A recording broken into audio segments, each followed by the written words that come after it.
Hello everyone, if you're new to my channel, consider liking and subscribing. It will make me feel wonderful if you do that. Thanks. By the way, I also have another Naruto and Luffy fanfiction channel. If you are interested, link is in the description. The Chronicles of Straw Hat Luffy by KuramaSageNaruto.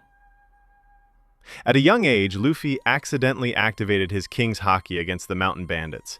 Seeing the danger that Luffy could pose to the village, he takes the boy to a small island in the East Blue for a year. He teaches Luffy how to use his haki and drops him back at Fushia a year later. OP Luffy. Different Devil Fruit Luffy. I don't own anything. Adios. Can't breathe, Luffy thought as the Going Merry shot through the cloud. Luffy forced his eyes open as he and his crew shot through the cloud. It didn't take them long to fully make it out and shot through the sky. A smile appeared on the Straw Hat Boy's face as he realized what that meant. They had arrived at the Sky Island. That feeling was quickly replaced by panic as he heard Nami, Usopp and Chopper scream. He quickly canned the area as he looked for any possible enemies before he realized they were screaming because the Going Merry was falling. The screaming ceased once the ship landed back on the cloud and kept afloat. "Is everyone alright?" Zoro asked once he stopped coughing and regained his breath. "Hey, look outside the ship you guys," Luffy yelled out with happiness in his voice, "it's so white." "Clouds, on top of the clouds," Nami yelled out in shock, "how are we sailing on clouds?" "Of course, we can sail on top of it," Luffy told her without thinking, "this is so cool." "No, that's impossible," Sanji stated. "Guys, Usopp isn't breathing, someone do something," Chopper yelled out as he ran around the deck in fear. "Wait, I'm a doctor." It didn't take long for Usopp to begin breathing again as the rest of the crew looked over the clouds they were sailing on. They still couldn't believe it, they had been shot through the sky and landed on a cloud that they could sail their ship on. "So, this must be what they call the Sea of the Sky," Nami told the crew as she looked at the log pose. "But the log pose is still pointing up."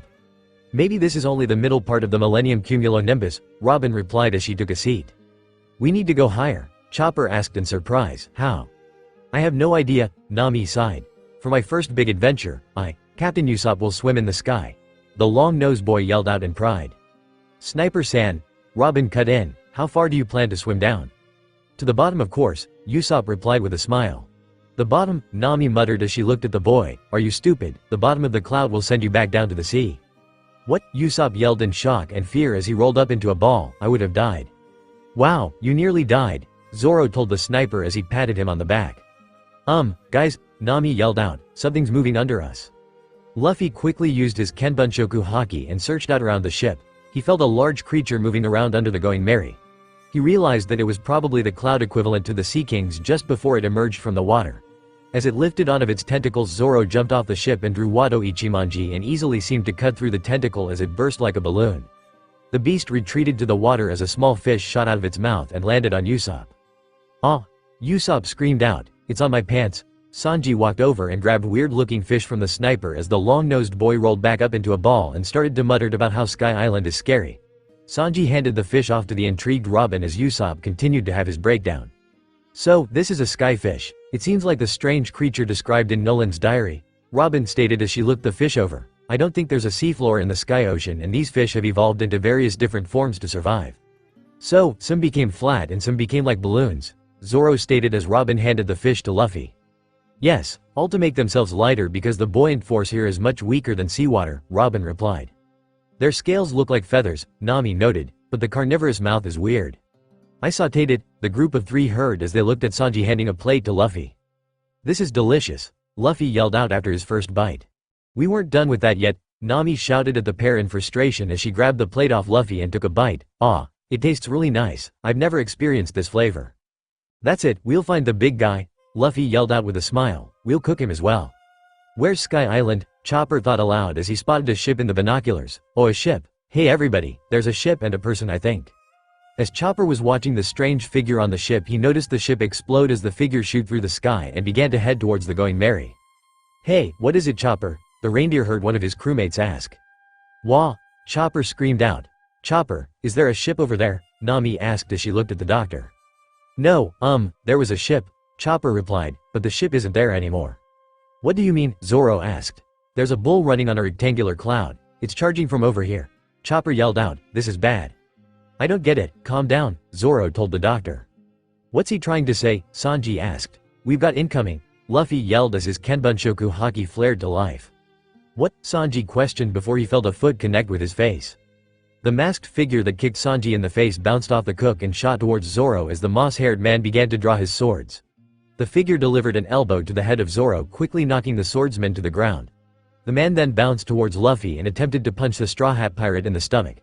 The man let out a gasp of shock as his fist went straight through the boy's stomach. He jumped back and into the sky as he pulled out a bazooka. What's wrong with you guys?" Nami asked as she noticed them struggling to breathe. "That's enough," a man roared as he flew on a strange bird towards the masked figure. The Straw Hats watched in shock as an armor-clad man leapt off the strange bird with a spear in his hand.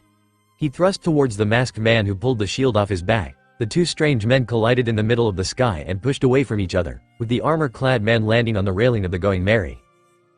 Who is it this time?" Nami yelled out in shock.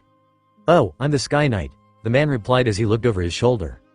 The Sky Knight is an old man of average height with long white hair, mustache, and beard. Fitting to his title of a knight, he wears a metal armor with a dark red shirt and brown pants. He also has the knight's visor pulled up. He wears a long dark blue cloak that is yellow on the inside and at the back. The crew watched as the strange masked man seemed to look at the Sky Knight before grunting and taking off into the sky. The Sky Knight seemed to sigh in relief as he watched the retreating back of the masked man. "What's going on? Who was that guy?" Nami asked quickly before she turned to Luffy, Zoro and Sanji. "Also, you three were useless. 3-on-1 and you still lost." "Thank you for saving us," Chopper told the Sky Knight as Nami continued yelling at the three men. "Don't mention it, it couldn't be helped," the old man replied. "This is a service." "Tisk, this is so frustrating," Sanji growled out in annoyance as he sat up. "It's like my body won't move as I command," Luffy muttered as he looked at Zoro forcing himself to his feet. "That's because the oxygen is scarce here," Robin told the trio. "Ah, that makes sense, to be saying those words," the Sky Knight mused aloud. "Are you citizens of the Blue Seas?" "What's that?" Nami questioned in confusion. "All living under the cloud are citizens of the Blue Seas," the old man told them. "In other words, did you come up from the Blue Seas?" "We are," Luffy replied. "It can't be helped then. This place is 7,000 meters above the Blue Seas, called the White Sea. Above this place is the White Sea at 10,000 meters. Average citizens of the Blue Seas won't be able to handle it," the Sky Knight informed the crew. "I'm starting to get used to it," Luffy replied as he jumped up and down. "Yup, it feels much better now," Zoro stated as he stood up. Lies, you're just faking," the Sky Knight said as he stared at the two. "It can't be possible." "That guy from before, how can Chopper?" asked the man. "Wait a minute, you probably have a lot of questions, right?" the Sky Knight asked. "First things first, I need to talk business with you. I'm a freelance mercenary. This is a very dangerous part of the sea. Those who do not know about arrow battles will be attacked by guys like before and quickly become food for the fishes. So I'll give you a whistle and each blow will cost you 50 million XTOL, then I'll come and save you." "What are you talking about, mister?" Luffy asked in confusion. "Quit acting like a fool. The price is already very cheap," the old man barked out. "If I keep lowering it I won't even earn 1 XTOL. I won't be able to earn a living." "That's why we're asking you what an XTOL is and what is that whistle thing?" Sanji replied as he took a drag of his cigarette. "No way," the Sky Knight muttered in disbelief. "Didn't you guys come here through the top of High Waste? You must have been to 1 or 2 islands, right?" "I told you, we don't know what you're talking about," Luffy replied in annoyance. "Wait, there are other ways to get to this Sky Ocean," Nami yelled out. "Also you said 1 or 2 islands, but isn't there only 1 Sky Island?" "What, you guys actually came up via that monstrous stream?" The knight screamed out in shock and awe. "I never thought there would still be people this brave." "So, it wasn't the normal way to get in?" Nami cried with her tears flowing. "We're here anyway," Luffy told her.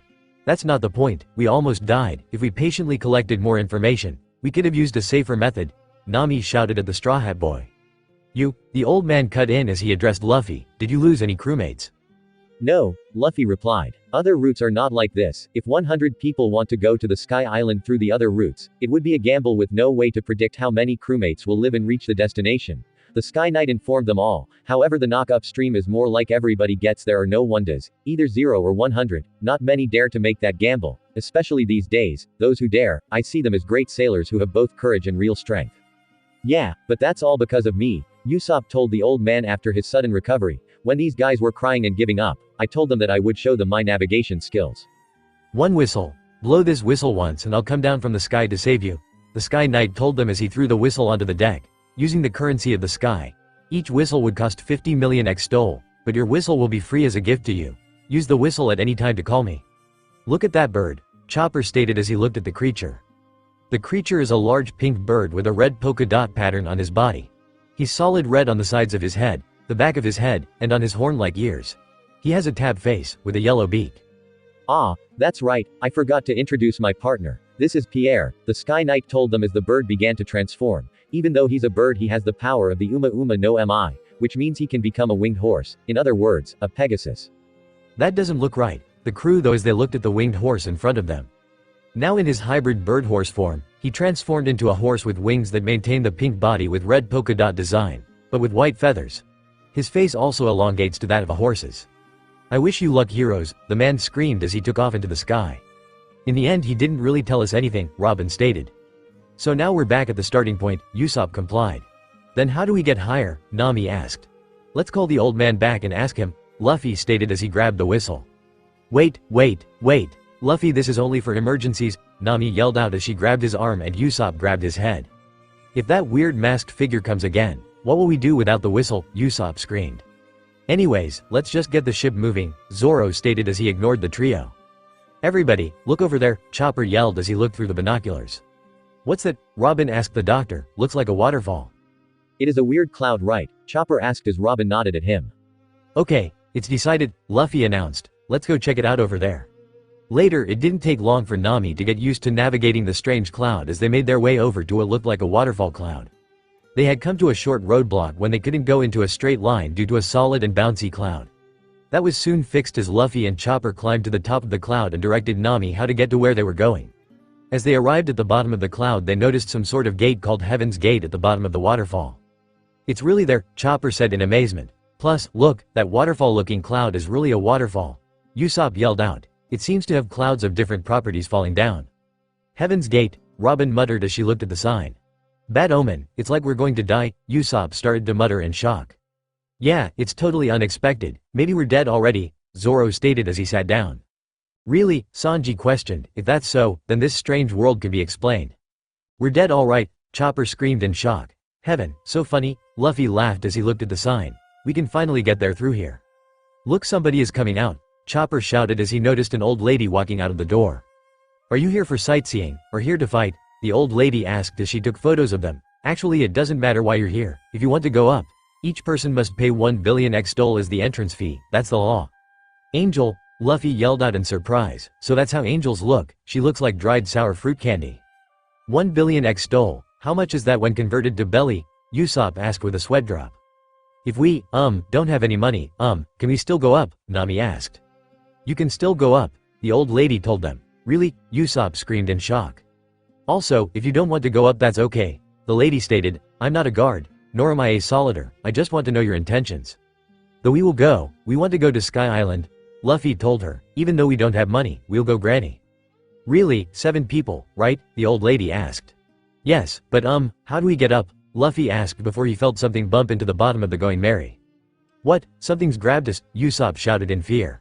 That's the White Sea's special speedy shrimp, the old lady told them as they took off. Ah, it's moving, Nami yelled. It's climbing the waterfall, Chopper screamed. The waterfall's extending upwards, Luffy shouted in glee. Heaven's Gate Watcher Amazon reporting, the old lady said into a speaker, Almighty God and his priests, to those wanting to go to the god's country Skypia, to these 7 illegally entering traveling, I have given them Sky's judgment. How is this happening? Nami screamed out. The cloud is shaped like a long stripe, like a river. It really looks like something not naturally formed, Sanji yelled out. This thing was probably made artificially, right? Nami shouted back at the cook. There's something written on top, Usopp screamed as he noticed a sigh. It's the exit, Luffy yelled with a large smile on his face. Godland, Skypia, Nami shouted over the wind as she read the sign. That's not an exit, it's an entrance. Most of the crew screamed in joy with large smiles on their faces as the shrimp beneath them let go of the Going Merry and the ship landed softly on the clouds.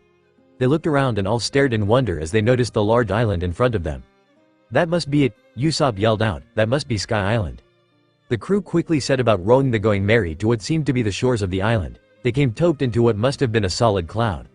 Zoro threw the anchor off the side of the ship as Luffy, Usopp and Chopper jumped down to the shore. This is awesome, Luffy shouted with a large smile on his face, the surface is so soft. This scenery is really amazing, Zoro admitted from the ship, it's like a dream. Yup, also seeing their happy faces, ha ha ha, they really can't help it, Sanji told the swordsman as he jumped from the ship with a large smile. You're the same as them, Zoro yelled at the cook in annoyance. Ouch, ouch, ouch, I'm sorry, Nami yelled out to the south bird that was pecking away at her head before it flew away. I forgot to let him go. There seems to be people living here so it should survive, Zoro told her. And the anchor? Nami asked. I threw it off the side a while ago, into that soft cloud, Zoro replied as he pointed at it. It seems to be the structural basis of the island. Hey, Robin called out to the pair, isn't Skypia? Yep, it's the same as the name that Luffy found on that map, that 200-year-old galleon really same here before. Nami replied to the other woman. I never would have thought that an island in the sky could exist. Robin smiled at the orange-haired navigator as Nami leapt of the ship and joined the crew on the cloud shore in laughter. Robin turned her head to the side and noticed the moss-haired swordsman staring at her. What about you? She asked as the man grunted. Ah, I'll go too, Zoro replied as he began to stand up. I never thought that sailing and landing could be so adventurous, Robin admitted to the swordsman as she watched the rest of the crew run around. Zoro grunted as he looked at her out of the side of his eye before he heard the voice of his captain. This place is full of the scent of adventure, Luffy roared with a large smile on his face. If we're up here the Navy won't find us, we can finally relax, Nami said as she ignored her captain and stretched out. I can't remember the last time I had a beach vacation. That's because we always have to stop at man-made docks, Luffy replied as began looking at the trees. Look at these strange flowers, Sanji exclaimed in delight. This place seems to have plenty of changes to the environment. What about this strange fruit? Luffy yelled out as he jumped up and pulled one out of the tree before trying to take a bite of it. What's this? That hurt. Hey Usopp, try this fruit. What fruit? Usopp replied as he turned to look at his captain before getting hit in the head by the fruit. Ow, that hurt. Hey Chopper, what's that? Nami asked as she pointed to a roofed area. Let's go check it out, the reindeer replied as he ran towards the structure. Is this really a cloud? Zoro asked as he walked across it towards the crew. Wow, this chair is made of cloud. Nami sighed as she leaned backwards. Is there a crafting technique they use to make these clouds? There has to be, it's a little different from that soft cloud, Chopper replied, it's a little hard. As the crew continued to play around on the shore they heard a beautiful tone fill the air around them. As they looked around Zoro noticed a small white animal sniffing the ground near him. Is that a fox? Zoro questioned as he looked at the strange creature. Hey, someone's over there, Sanji yelled as he pointed to the source of the noise. Is it another raider? Usopp asked in fear.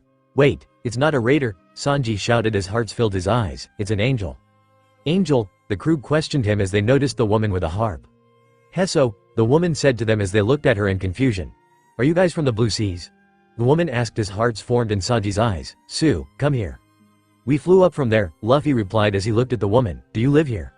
Yes, I live here. This is the Angel Beach of Skypia. Hehehe, that's a Ganasu. Do you want to drink it? The woman informed them as she picked up the strange fruit that Luffy threw at Usopp. The exterior is like steel. Biting into it doesn't work so you have to cut it. Enjoy.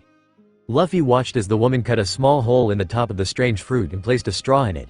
She passed the fruit to him and he took a deep drink of it. As he swallowed the liquid his eyes widened, and he broke out into a smile. He couldn't believe how tasty the fruit was as he handed it over to Usopp to take a drink out of it. I'm Konus, the woman told them. If you have any problems I'm willing to help you.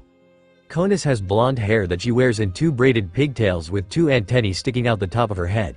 She wears a pink dress with black, flower-shaped textures that goes down to her thighs. She also has on red and pink striped sandals that are white on the bottom. Yes, I have a problem. Your gaze burns a hole in my heart, Sanji stated as he stepped forwards only to be grabbed by the ear from Nami. Get out of here, Nami told him as she walked past him and let go of his ear. There is plenty we want to know. Firstly, everything up here is amazing. Yes, don't hold back, ask anything, Konus told them kindly. Hey, Zoro called out, something's coming from the sea. Ah, that's my dad, Konus said as she waved at the man. Konus, my daughter, Hesso, the man yelled as he rode over the clouds on a strange little boat. Hesso, father, Konus yelled back to the man. What are you saying? Luffy asked in confusion. What's he riding on? Nami asked as she looked at the strange contraption. Ah, you mean the waver? Konus asked as the man started to come to a stop in front of them. Excuse me, I'm going to stop, the man yelled as he shot past Zoro and Sanji and straight into the tree behind them. Is anybody hurt? Ask yourself that first, Zoro barked out at the man. Luffy, didn't you recover something like that from under the ship? Nami asked. Yeah, I did, Luffy replied as he grabbed another of the fruits from before and cut it open. So that's what the fallen ship's dairy meant by waver, Nami stated, a ship that will sail without wind. Are they your friends? The old man asked. Konus, my daughter. Yes, I just meet them father, Konus replied with a smile, they're from the Blue Sea. Really, they must be really anxious of things here then, the man said. This is the white sea, pardon me. Huh? Usopp grunted in confusion. I forgot to introduce myself, the man stated. I'm Pagaya, pardon me. Pagaya is a Skypian man of average height. He is almost bald but has the typical Scythian hair antennae sticking out. He has a strange round beard covering his mouth. His antennas and beard are dark brown along with his eyebrows.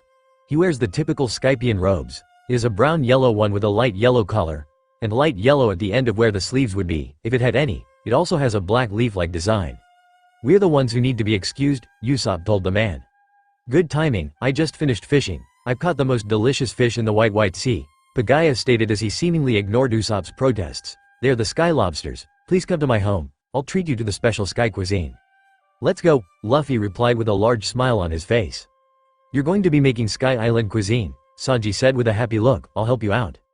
"Before we go, can I ask you a question?" Nami asked as she looked at the strange thing Pagaya was riding. "How does this work? There's no sail, no paddle. How come it can still sail on the sea?" "Ah, you don't know what a dial is," Konis replied as she looked at the navigator as the old man walked over and picked up the strange boat and took it to the White Sea. "Dials?" the crew said in confusion. "Let me show you," Pagaya told them as Luffy walked over to the strange boat. "Get in, this is the accelerator." As the man continued to give his little speech, Luffy slowly pushed down on the accelerator and took off across the White Seas. The team didn't get far as he felt the small boat begin to flip under him and took to the sky with Geppo as he let his foot off the accelerator and carried the waver into the sky with him. He landed back on the beach and placed the waver back on the ground as the two Skypians low zeroed at him in shock and disbelief. "That's harder than it looks," Luffy stated with a small frown on his face. In order to fully utilize the power, the waver's hulls are made very light, so even the smallest wave will make it turn, Pagaya informed the group. "Thus one must understand the sea very well, or at least be able to predict the waves. Please pardon me." "Is it really hard? I wanted to try," Chopper asked sadly. "I've been practicing since I was little, and I only just learned to use one," Konis told them. "With training it only takes about 10 years to learn," Pagaya stated casually. "That's a long time," Usopp yelled in shock. "It would need a lot of focus and endurance." "Hey!" Nami shouted from what sounded like a distance as the group turned around and their jaws dropped in surprise. "She did it!" Usopp yelled out as everybody watched Nami easily use the waver. "What? That's unbelievable!" Pagaya shouted as he watched the woman. "Nami Swan, you're the best!" Sanji screamed out. "Damn, she's talented," Luffy muttered as he watched the woman with a small smile on his face. "Controlling this really requires a certain level of skills," Nami shouted at them. "Careful observation is needed." "Okay then, Nami," Luffy yelled back. "We're going to Pagaya's house now. Are you coming with us?" "You guys go ahead," Nami shouted back. "Can I stay out here for a little longer, Pagaya?" "Yes please, just be careful," Pagaya told her. "It's like a dream. There actually exists a ship that can sail without wind. Would this work on the normal seas?" Nami muttered to herself with a large smile. "The one that Luffy bought back was broken for sure. I really wish we could fix it." "She's really navigating that easily," Luffy stated as he watched the woman easily move the waver. "Let's go," Zoro told his captain as he watched everybody walking away. "You don't want to get lost." "Wait, what?" Luffy yelled as he looked at the swordsman as the pair of them began to follow the group. "Don't be a smartass." "Hey, there seems to be some sort of factory on the other side," Usopp yelled out to everyone. "That's the cloud cutting factory," Pagaya told them. "Cloud cutting factory?" Usopp asked in confusion. "The factory cuts the clouds into blocks to make them easier to use for construction," Pagaya stated. "Clouds can be cut into blocks," Usopp replied in shock. "Everything here is so illogical." "Didn't you pass through the Milky Road to come here from the White Sea?" Pagaya asked the group. "Milky?" Zoro questioned. "Do you mean the cloud the shrimp carried us up?" "That's an artificial cloud channel. There are two types of natural clouds here. The kind that you sail your ship on is called the sea clouds and the type you walk on is called the island cloud," Pagaya informed the pirates. "So, they are mystery clouds that you can swim and sail on," Luffy replied. "You could call them that. This is because the molecular makeup of the clouds here is different," Pagaya said. "I heard there is a mineral called sea stone in the blue seas." "So, there is sea stone in the clouds," Robin stated. "Yes, that mineral contains a special substance that we call pyropyrwan," Pagaya informed them. "It's a molecular substance that gets injected into the air by volcanic eruptions. When it comes into contact with water in the air it creates sea and island clouds." "Yeah, that's right. I used to play with that molecular substance when I was yo." "How could you play with it?" Sanji shouted in annoyance. Nonetheless, the Milky Road I mentioned earlier, as well as the chair made of clouds on the beach were originally the island cloud produced from the cloud cutting factory. Then after some density manipulations these artificial cloud products were made. Pagaya told the crew as they arrived at a house. "This is my home. Please come in now." "Nice place," Sanji said to the man. "The view is great. We can even see Nami's and the waver," Usopp stated as he watched the navigator move across the clouds. Sanji watched the navigator fly across the clouds on the waver as the rest of the crew went inside. He followed them soon after only to see Luffy holding a strange shell and speaking into it. Usopp is stupid. Luffy spoke into the shell. "Ah, why me?" Usopp shouted from behind the captain. Hi, now, please press the button on top of the shell," Konis instructed Luffy. The top of the shell, Usopp muttered in confusion, pressing it won't do anything. "Wah, it's caved in," Luffy said in shock, "it's soft here." Usopp is stupid. "Ah, why me? Hi, now please press that button," came out of the shell as the crew stared at it in shock. "That's our voices," Usopp yelled out in surprise. It can record sound," Zoro said as he looked at the shell, "so that's a dial." "Yes, that's the tone dial," Konis replied. "It records sound and then broadcasts it later. It's a special shell that's only in the White Sea. It's mainly used for recording music." "That's amazing," Chopper said as he watched Usopp and Luffy play with the dial. "But there's no bottom in the sea," Zoro stated. "How can the dials be found there?" "We get them from the edge of the beach," Konis told him. "If that is what a dial is, I can't understand how it can power a waver," Robin stated as she looked at the dial. "This is not it, this is the waver's power source. Even though it's smaller, this is a wind dial. If you put it facing the wind for half an hour, then you'll get that much wind back," Konis explained as she showed them all the dial. The size of the storage is dependent on the size of the dial, but by placing it on the end of the ship it can easily power it. "So, it moves using the wind from this," Robin said as she held the small dial, "so different wavers have different sizes on the dial." "Yes, there are some wavers I can barely control. There are many different models," Konis replied. "There are skateboards and ship ones as well." "We have one," Luffy told Konis as she looked at him in surprise. "But it's broken," Usopp said, "plus, it's been 200 years, there's no way it can still move." "Not necessarily, the dial itself is a corpse," Konis told the pair. "As long as the shell is not broken, then it will retain its power." "So, it should work then," Luffy stated as the woman nodded at him. "I guess these aren't the only two types of dials here."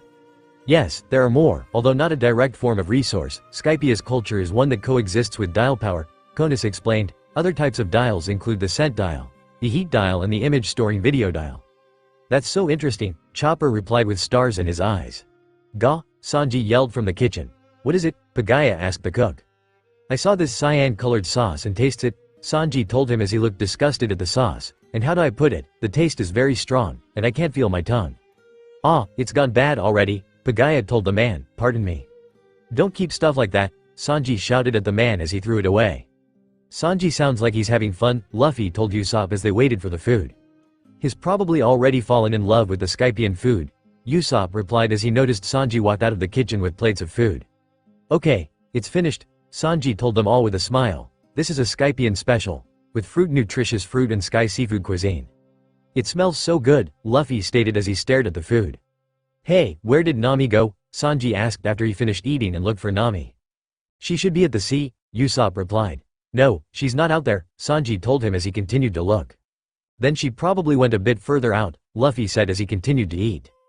"Father, will it be alright?" Konis asked her father with a worried look. "Oh, Konis, my daughter, I have a bad feeling about this as well," Pagaya replied in a worried tone. "What are you talking about?" Luffy asked as he put down his food. "In Skypia, there is one place where no one should ever enter. That place is very close to this island," Konis told them all. "With a waver one can reach there very fast. They call it the Holy Land, where God lives. It's called Upper Yard." "God is there?" Luffy asked as he looked at the pair of Skypians, "in a place that no one should ever enter."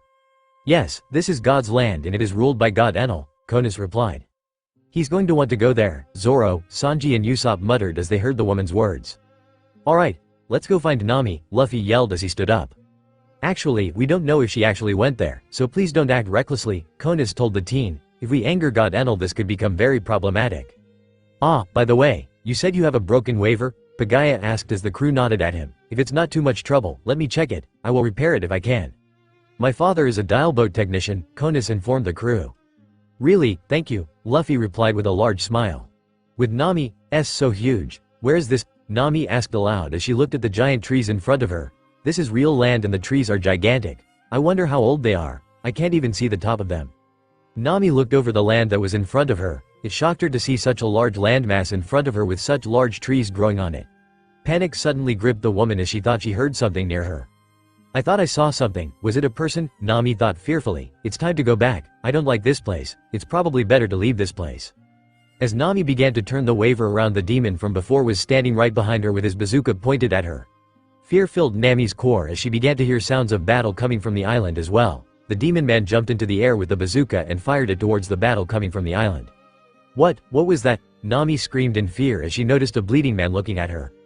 Hey, help me, let me get on your boat, I beg you. The man screamed at her, I'll do anything to repay you if you want. But there is only one seat, will you fit? Nami yelled back at the man, I don't know. Wah, Raider, the man yelled as he saw the demon figure behind Nami.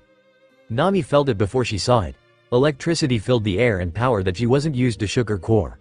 A thick bar of lightning filled the air and struck down on the man, drilling straight through the ground beneath the man. Damn, is it Enel? The demon figure yelled out, he actually did that to Earth. Nami watched as the demon figure shot away from the land as quickly as he could as voices filled the area around her. She quickly hid on the land when the voices got close enough to her. I think that person was talking to someone, a voice said. It was just a raider who got away just then, a second voice stated. Woof woof. A large-sounding dog barked. Tell that dog to shut up, a third voice yelled at someone. That guy was begging for his life, right? But what was Enel-sama thinking? The first voice questioned, why did he do it himself? Time was probably up, a fourth voice told them all. Next up, illegal trespassers have entered this country. The fourth voice told them all. We got Amazon's message. 7 citizens of the Blue Sea came up on a ship. 7 citizens of the Blue Seas, do they mean us? Is it because we didn't pay the entry fee? Nami thought in shock as she overheard the conversation. Just like that person earlier, come to think of it, what was that earlier, who are they and what is this place? Only 7, one of the voices questioned, that doesn't sound exciting. 7 heads isn't divisible by 4, one of the 4 people complained. After the 4 men exited the area, Nami quickly jumped onto her waiver and shot off towards where the rest of the Straw Hats were. She knew that she had to warn everyone, she had to tell them all that they were all wanted criminals up here as well. With Luffy and Pagaya. This is really old, Pagaya told Luffy as he looked over the broken waiver. Can you fix it? Luffy asked. I don't know, I cannot give you an answer until I open it up, Pagaya replied as he continued to look it over.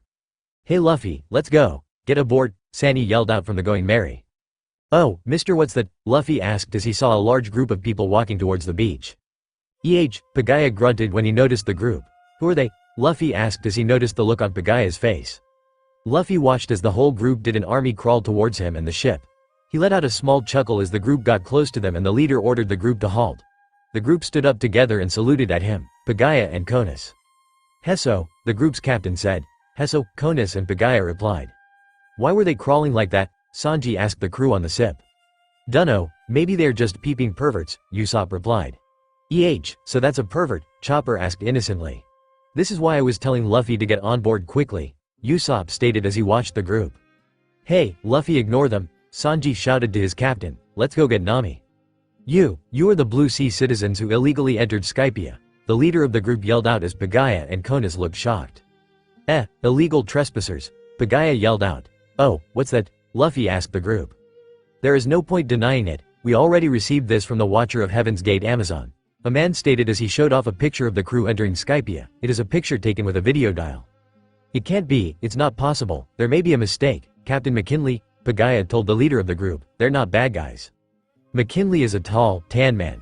He has black hair and wears a white beret hat.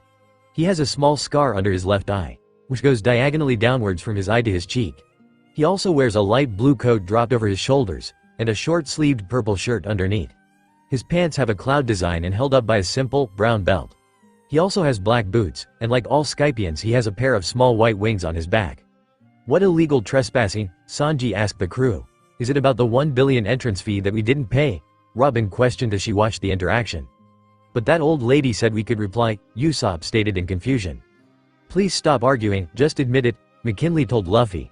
The situation is not serious enough to cause a panic. In Heaven's judgment, illegally trespassing is only a class 11 crime. After the punishment you will immediately become regular tourists. What? You should have said that earlier, Sanji yelled at the man. What is the punishment? It's very simply, just pay a fine that is 10 times the entrance fee, McKinley told the crew. Each person is 10 billion XTOL, which means 70 billion XTOL for 7 people. Pay now and your criminal status will be erased immediately. What? 70 billion XTOL? Usopp yelled in disbelief. How much is that in belly? Belly, that's the dollar value in the Blue Seas. McKinley replied as he looked at the ship. 10,000 XTOL is 1 belly. Which means how much? Usopp asked Robin. So, 70 billion XTOL would be 7 million belly, Robin told the crew. That's too much, with that much money you could literally buy tons of rice. Sanji yelled at McKinley. We risked our lives to get here. Why do we have to pay that much money? If you had paid in the beginning it would have only been 700,000 belly, McKinley replied to the cook. That's still a lot, Usopp yelled at the man. Hey, forget it, just ignore them, Sanji told the crew.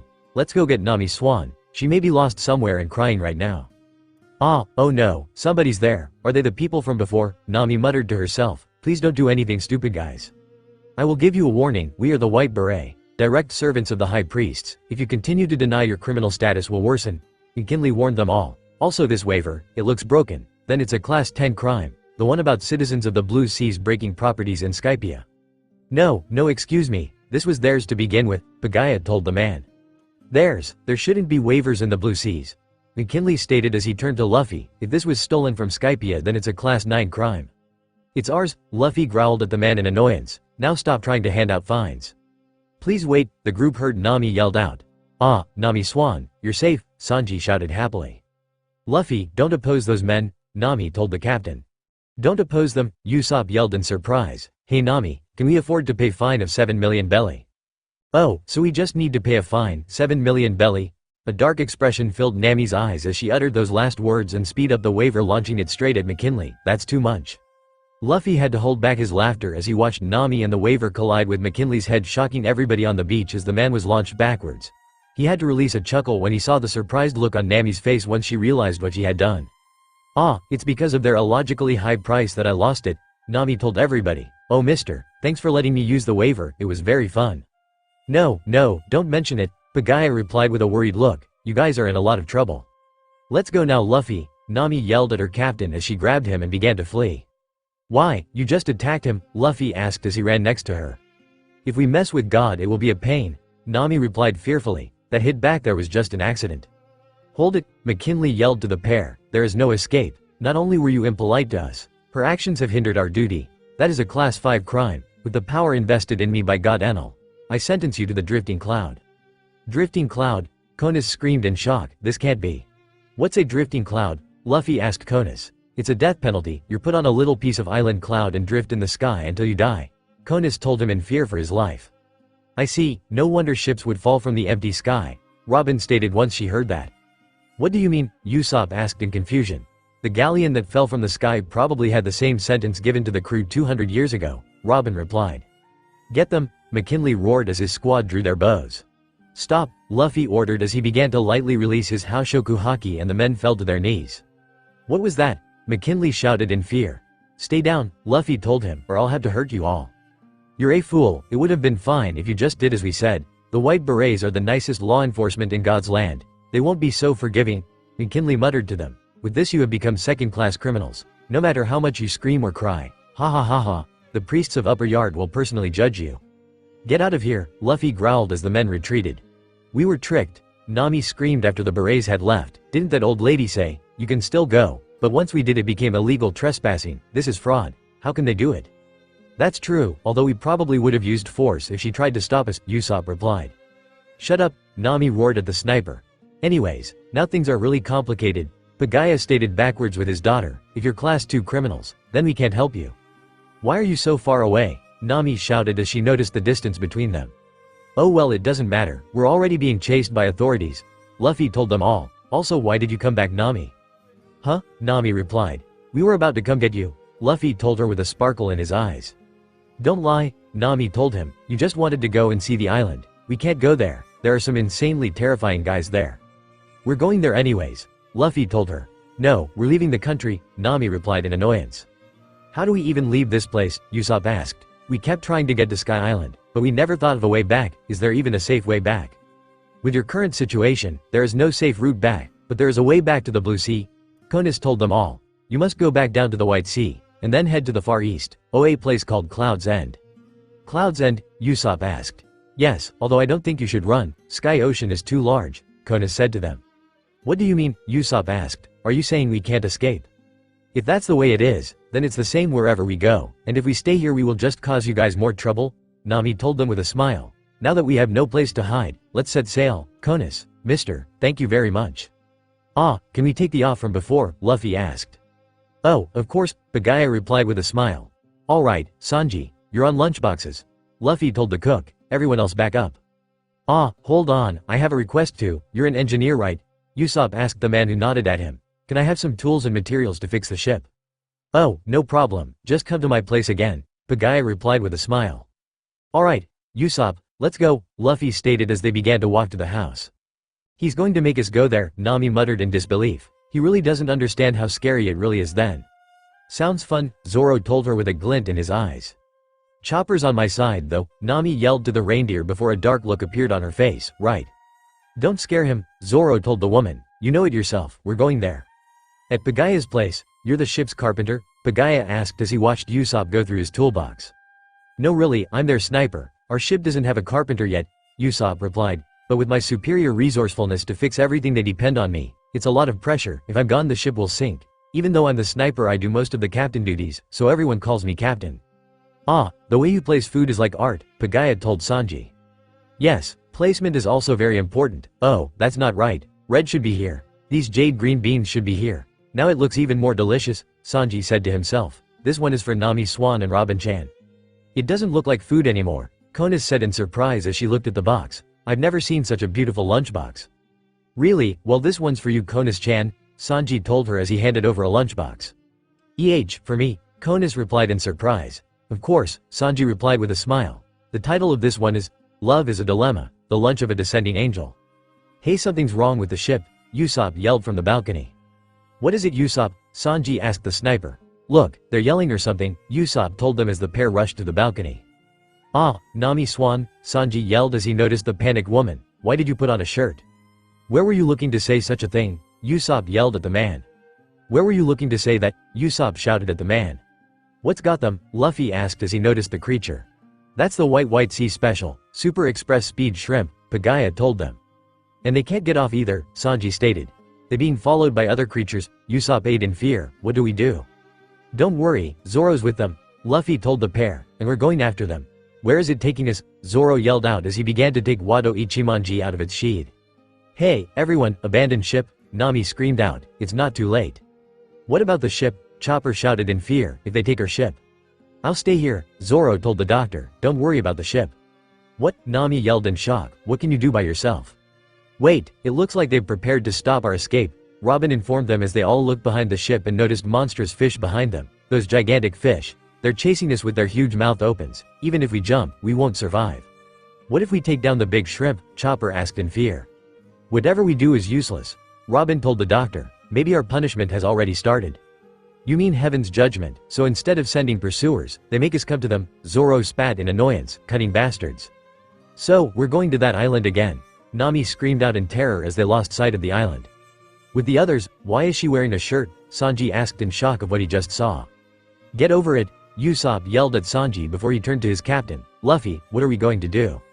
Where are they going? Luffy questioned as he lost sight of the ship. Where? It has to be, Usopp began to shout before he stopped himself. Actually, where are they going? The Super Express Speed Shrimp is God's servant. Anything it transports is always a sacrifice for God, Pagaya told the trio. In other words they are going to the northeast portion of Upper Yard, to the sacrificial altar. Sacrifices, Sanji yelled out in anger, Nami Swan, Robin-chan and the others will become sacrifices for that god. What do we do? Usopp yelled in shock. That asshole, Sanji roared to the sky, don't mess with me. Please wait, it's not what you think, Pagaya asked the trio, for sacrifices, I only heard about it. In heaven's judgment there are two types of punishments for criminals. One is sacrifice and the other is trial. What? Usopp replied in confusion. This is what I've heard about it, Pagaya said to Usopp. In other words, they're in God's hands now, they're called sacrifices, but they're really hostages. Hostages, Sanji spat darkly. Which means the ones being judges are you three, Pagaya stated. Huh, what does that mean? Usopp asked the old man. If I had map, the man said as he began to look around the house. Ah, if you mean a map of Skypia, I have one, Usopp told the man as he dug through the bag and pulled out a map and handed it to the man. This map is very old, but it is correct, the man told them as he laid it out on a table. Here is where you are. The sacrificial altar is in the upper left, which is the northeast. There is only one way to get there, and it's via the Milky Road from this island. You must use a dial boat and pass through the forest where the priest reside.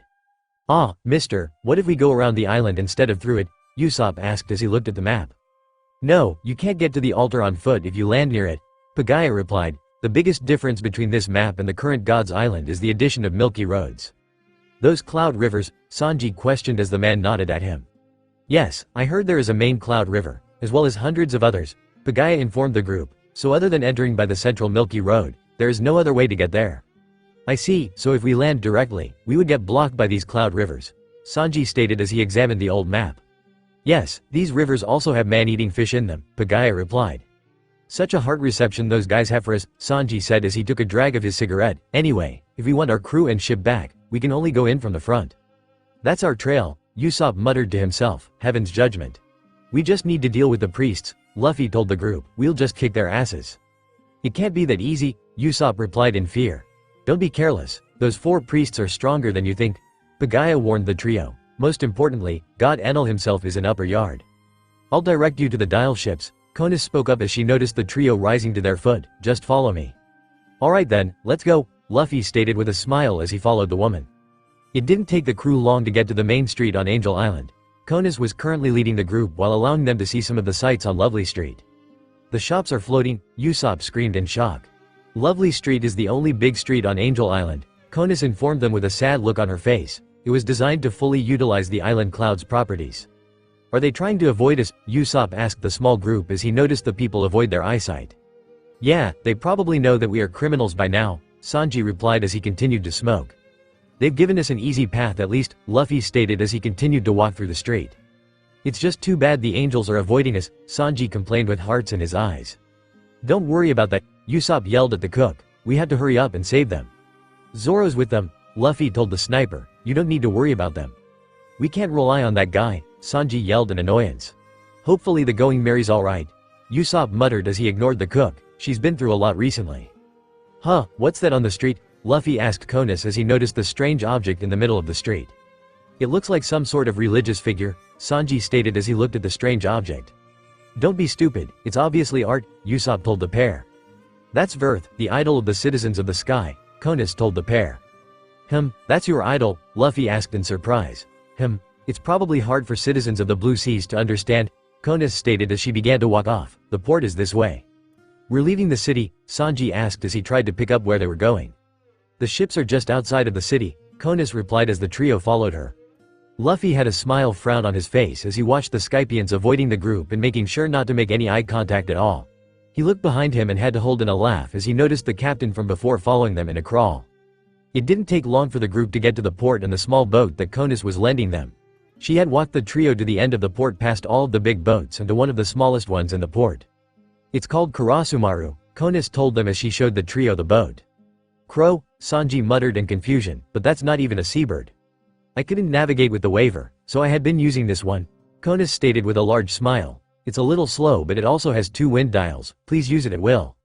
I guess it'll do, Luffy said sadly. You dislike it? Konis asked as she noticed the teen's sadness. I'm sorry, but the others are for rent and I don't have the money.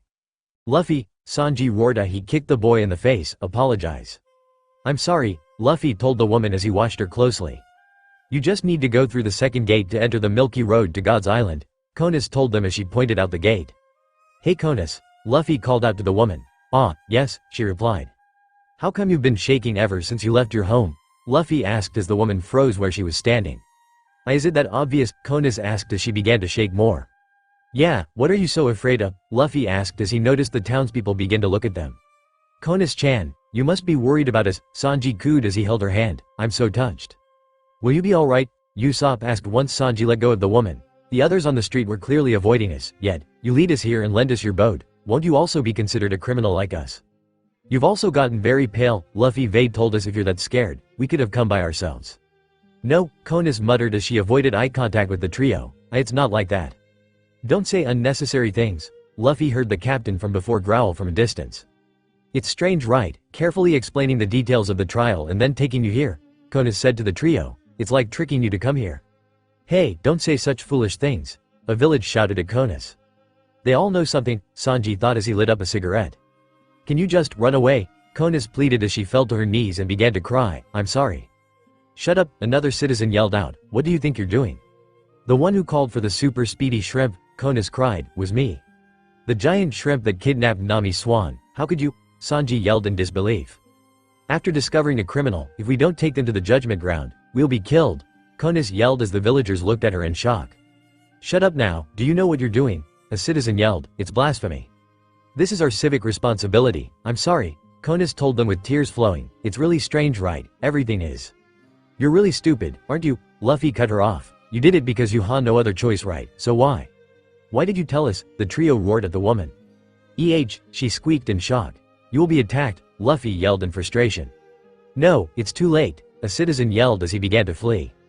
Get away from her, another yelled as the rest of the citizens began to run away. The judgment is coming. Luffy's Kanbunshoku haki flared to life as the pirate looked up and noticed the lightning forming above him and Konis. With a quick soru, the pair disappeared from sight as the lightning came down upon where they were and left nothing but a hole in the island. Houses were thrown from the ground and everybody was knocked from their feet when the impact occurred. What's this? What happened? Usopp yelled in terror. Luffy. Konis-chan. Sanji shouted in worry. Where did you both go? Luffy, Konis, Usopp yelled out. Behind you? Luffy sighed as he held the woman in his arms. That was closer than I thought. How? A villager muttered as the rest of them began to run further away. He stood up to him. He survived. You're a quick one, the trio heard from the sky. It's that strange man from before, Usopp yelled in surprise.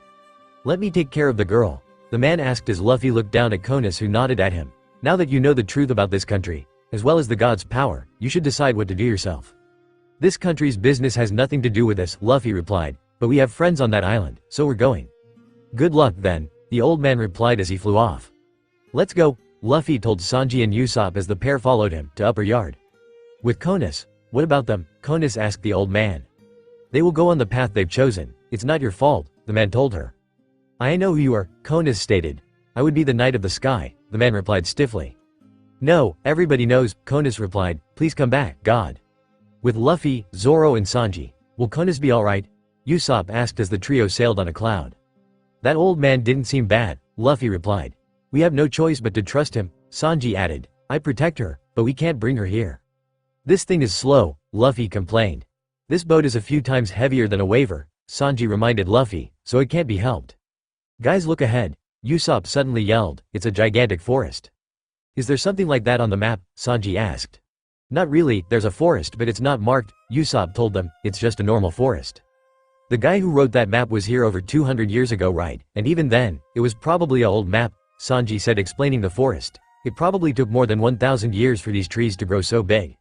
It's the entrance, Luffy stated as he noticed the strange statues. This'll probably be our last chance to go back. Are you prepared, Usopp? Then if we could, I'd like to go back, Usopp muttered in fear. Let's go, Luffy yelled. Not even a choice, Sanji laughed as the sniper sulked. The trio were soon met with several dangerous traps that attempted to stop their advance towards their crew. They had to avoid giant axes that were swinging from the trees. After they escaped the giant axes, they were then forced to avoid man-eating fish that filled the clouds. This was easily done by a blast of Luffy's Haoshoku haki, which sent the beasts running. After this they came upon a large statue with 4 different paths.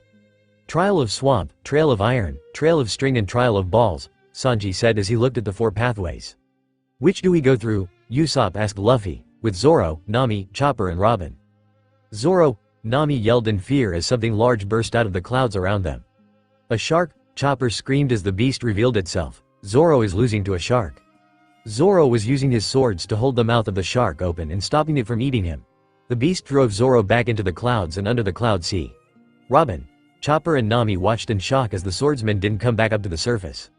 Ah, he's not coming up, Nami screamed. Did he get eaten? Gia, Zoro's been eaten, Chopper cried in fear as the swordsman hadn't resurfaced. If he was, the cloud would be turning red right now, Robin stated darkly from the side. Don't say such scary things, Robin, Chopper yelled in a distraught tone.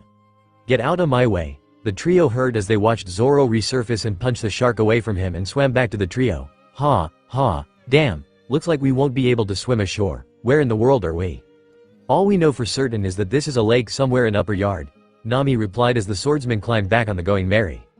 It looks like we're on some sort of sacrificial altar, Zoro replied as he looked at what the ship was placed on. There's also a bunch more sharks around here and it seems like that damn shrimp has taken us to quite a dangerous place.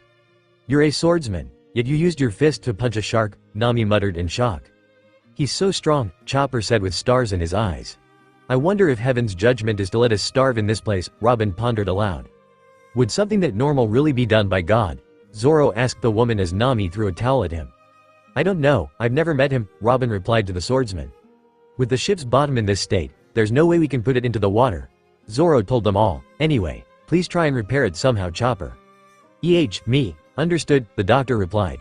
Repair it, Nami questioned as she looked at the swordsman. So what are you going to do? I'll be entering the forest somehow and we'll use this place as a gathering area. Luffy and the other will come here looking for us. For sure, Zoro told the navigator. Isn't there an old saying, when you're lost, stay where you are? The one who should stay put the most is you, Nami yelled at Zoro when she realized what he had just said. Gods on this island, right? Zoro asked them all. I want to meet him. What? Nami screamed at the man. Why would you want to meet someone scary like that? I dunno, that depends on him, Zoro replied with a smirk. Zoro is more arrogant than a god, Chopper said in disbelief and idolization. Don't you know that there are also priests here? You mustn't anger God. Nami yelled at Zoro in annoyance. This is just common sense. Sorry, I never prayed to a god, Zoro stated as stars appeared in Zoro's eyes. I don't even believe in God, so why should I care? Oh, God, I have nothing to do with that guy, Nami prayed. Looks like we can use that vine, Zoro told Robin as he pointed to a loose vine above the ship. Ah, that's not a bad idea, Robin replied. Would you mind if I joined you? In my way, Zoro replied. Wait, Robin's going to, Nami asked in shock. Take a look around, this altar is at least 1,000 years old. Seeing such historical remains makes me quite excited, Robin told the navigator with a small smile. Plus if we find some gems or treasures, we can use them to repair the ship. I'm going to, Nami said as soon as she heard about the treasure. Huh, but didn't you say it was scary? Chopper yelled in shock. We're exploring history, Nami told the reindeer with belly signs in her eyes. Nami watched as Robin swung to the other side of the cloud sea around them using the vine as she heard Zoro clearing his throat. She watched as he swung over to the other side with Robin while making a Tarzan-like sound. Once he landed on his feet, he quickly called to her to follow them. Nami nervously stepped up to the vine and grabbed it. She leapt from the altar with a scream of terror as she quickly made her way over to the land and was heading straight for a tree. Robin quickly formed more arms from her body and stopped the navigator in her place, saving her from hitting the tree. My, aren't you a brave one? Robin stated with a small chuckle as she placed the navigator on the ground. Sorry to bother you, Nami replied as she was getting her breath back.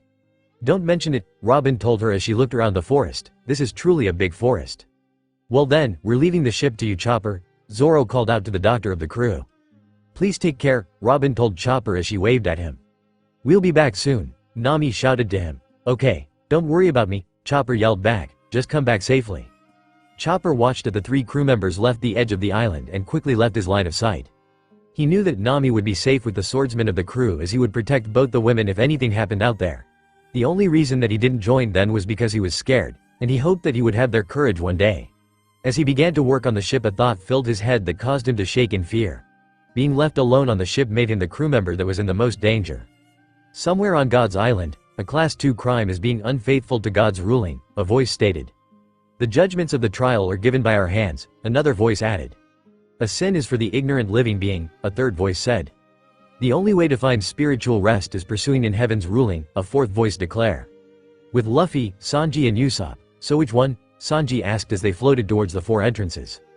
Okay, we'll choose Ball, Luffy told them. That one sounds fun. This is a trial, Sanji yelled. How could it be fun? Yeah, but I chose Ball too. It's the one that doesn't sound that violent, Usopp told Sanji. Hopefully it isn't. It's decided then, Sanji said as Usopp began to steer the boat towards the entrance. But we have to be careful. This is an island 10,000 meters in the air. Anything is possible. Let's go, Luffy yelled as they entered the opening. Ah, Usopp screamed at the sudden darkness and closed his eyes. Hey, the one who is steering should keep his eyes open, Sanji yelled at Usopp. But it's pitch black anyways, Usopp replied in fear. Yeah, maybe it's like this, Luffy said. Like what? Usopp asked the captain. There were 4 entrances, right? Luffy asked as Usopp nodded at him. Maybe some are hit and miss. Huh, why are you saying this just now? Usopp screamed in terror. So what happens when you miss? If you miss, Luffy pondered with a smirk. Oh, I know, you'll fall off Sky Island. Don't say that, do you want us to fall? We're 10,000 meters above the blue sea. Usopp shouted. Do you know how many times you'll see your life flash before your eyes before you hit the ground? Stop talking, Sanji grunted in annoyance as the small boat exited the cave. The 3 pirates' eyes opened in shock and their jaws dropped as they realized that the cloud road didn't go any further. The boat fell from the sky as the 3 screamed out, one in joy, one in shock and one in great fear. It didn't take long for the boat to land in more cloud rivers as the boat hit the water. Ha, we're safe, Usopp muttered as he got his breath back. That was scary, I thought we'd actually fall 10,000 meters. Did you purposely say those things? Sanji yelled at Luffy. She, a little, Luffy replied with a laugh, but I thought we were going to die for a second there. Anyways, where are we? Sanji asked as he looked around. Balls, Luffy called out as he noticed the ball-shaped clouds around them. They look like they're made out of island clouds, Sanji noted as he looked at them. That's not all, Luffy added as he closed his eyes, some of these balls have animals in them. Then I'm guessing they all have something hidden in them, Sanji stated. These balls line the Milky Road as well, what do you want us to do? Keep going but be ready, Luffy said to them as he looked to the trees, we're being watched. Ho, ho ho ho ho, a voice laughed out, I guess I don't get to see you play with the surprise balls. Who's there? Usopp yelled out as he pulled out his slingshot. Ho, ho ho ho ho, I'm the priest Satori and you're about to go through my trial of balls. The priest laughed as he bounced on the balls. Satori is a round-shaped man with fair skin and long, dark red hair. He is clad in a white, full-body jumpsuit, which has a vertical line of golden rings that run from front to back, an orange hat similar in style to a Capello Romano, orange gloves, shoes, and large, yellow sunglasses that completely obscure his eyes. In addition, he carries a large, striped cane, and he has small white wings on his back. I guess we just have to beat him, Luffy said to the other two. Sanji, take this one. This just looks like another idiot, Sanji replied as he lit up a cigarette, this should be easy. Let's see how well his Kenbunshoku has come along, Luffy thought as he watched Sanji jump towards Satori. Collier, Sanji shouted as he bought his leg towards Satori's neck. Sanji's eyes widened as the man shifted out of the way and attempted to drive his hand into Sanji's chest. The cook moved his body to the side and attempted an apal on the fat man. Once again the man moved out of the way and dodged the attack. Sanji was once more forced to move his body out of the way as the priest attempted to thrust his hand into Sanji's torso. Sanji backed away from the man and took a deep breath as he stared at the priest. So, you can use mantra as well, the priest stated as he stared at Sanji, it's no use, you're going to die anyway. Sanji relaxed his body as Satori rushed at him. The cook dodged the blow and delivered a coatlet to the priest as Satori's eyes opened in shock. A smirk formed on Sanji's face as he swung his body around and delivered a cell to Satori. The man coughed up bloods as the kick hit his lower back. He fell on the ground as Sanji brought his leg back and thrust it forwards delivering a poitrine to the man. The cook jumped backwards as Satori fell to the floor. He took a drag of his cigarette as the man forced himself to his feet and glared at Sanji. The pirate rushed forwards once more and used Jigget, taking the man's legs out from underneath him and forcing him into the air. He followed that up with his Muton shot which shot the man into the air as his eyes began to roll back in his head. Sanji jumped above the man and lifted his leg as he prepared to deliver the finishing blow. Konkase, Sanji yelled as he brought his foot down onto the priest's head and knocked him out, that was easy. He wasn't used to fighting someone else that could use haki, Luffy told the cook. He lost his ability the moment you hit him, there's a lesson to be learned here. You can be smart sometimes, Sanji replied with a smirk. With Gone Fall, this year's pumpkin harvest is quite nice, the old man stated. Yes, Konas replied quietly, I really do not know how to thank you, I apologize Faye. You would have been in danger and treated like a criminal. The man replied, this was just a service, in here, not even Enel's mantra can find you, but how is Angel Island? It's good, Pagaya replied. I meant the produce, the old man told him, how was this year's harvest? Oh, it was very good, Pagaya told the man. That is nice, Gone Fall replied as he handed 2 cups to Pagaya. Those are pumpkin juice from this garden, try some. Excuse me, I'll try some, Pagaya said as he looked at his daughter, Konas, my daughter, come try some. Little girl, they are called pirates in the blue seas. Gone Fall told the sad woman, did you know that? I did not, she replied sadly. It means they are criminals that are sailing on the blue seas. Gone Fall informed her. They would put a black flag with drawings of a skull on their ship. The Straw Hat Kid and the others are probably like that.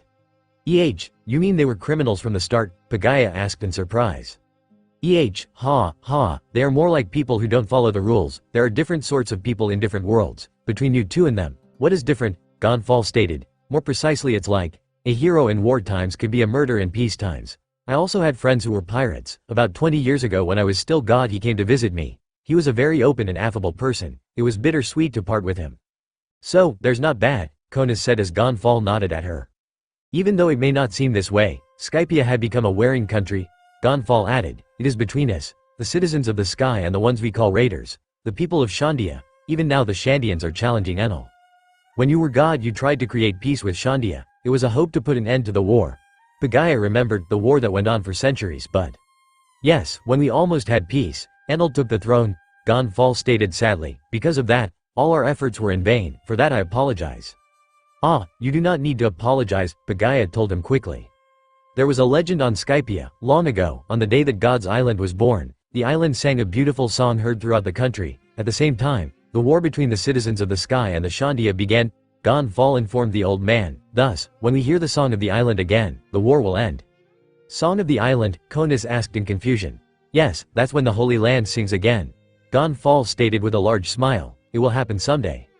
BIH. The trio hear Pierre called out as Gonfall rushed towards him. What happened? Pagaya yelled in shock. Please watch my home. I'm off to work, the man shouted back at them. Let's go, Pierre. The whistle? Chopper thought to himself as he picked it up off the mast and put it on as a necklace. I better keep this close. Good things I have this. If something happens, I can call on that Sky Knight. Chopper stated with a smile as he noticed something heading towards him. What's that? What? There's only one sacrifice to kill. The man who was sitting on a bird complained as he glared at Chopper, who quickly blew the whistle and shifted into his heavy point. Who are you? Chopper asked as he glared at the man. I'm Shira, one of the priest's gods sent to kill you sacrifice. The man replied as he stared at Chopper, and my bird is Fusa. Shira has a pointed mustache that splits into two parts.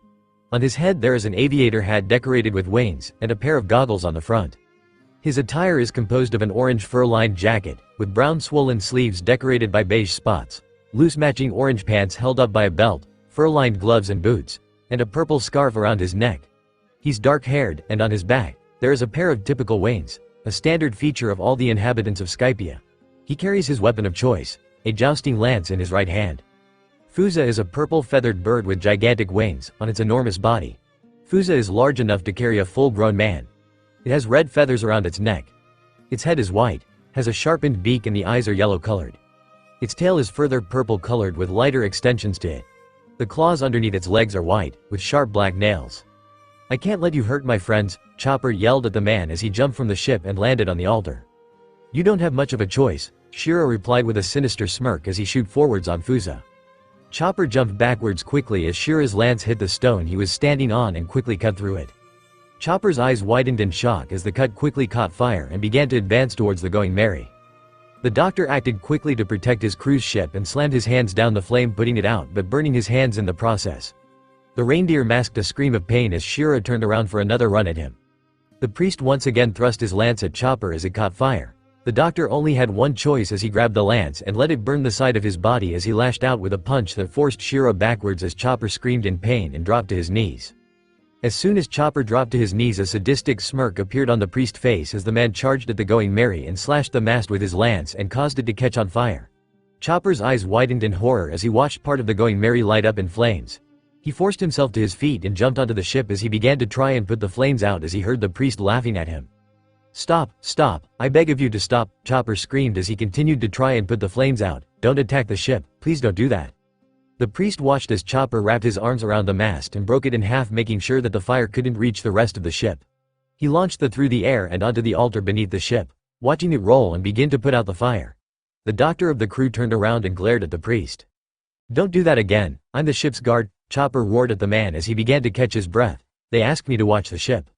What do you think we should do, Fusa? Shira asked as his bird seemed to laugh at Chopper. First you tell me not to attack your friends. Then you tell me not to attack your ship, and next you'll tell me not to kill you. You're putting me in a difficult position. Such a selfish animal really pisses me off, especially on as weak as you are. Chopper's eyes widened as the doctor jumped to the side and dodged the priest, who charged forwards and attempted to stab the reindeer with his lance. The lance stabbed into the side of the ship and quickly burnt a hole in it. Chopper cried out in pain as he pushed the lance away and put out the fire with his hands once more. You bastard, Chopper roared as he attempted to punch the man who easily dodged it.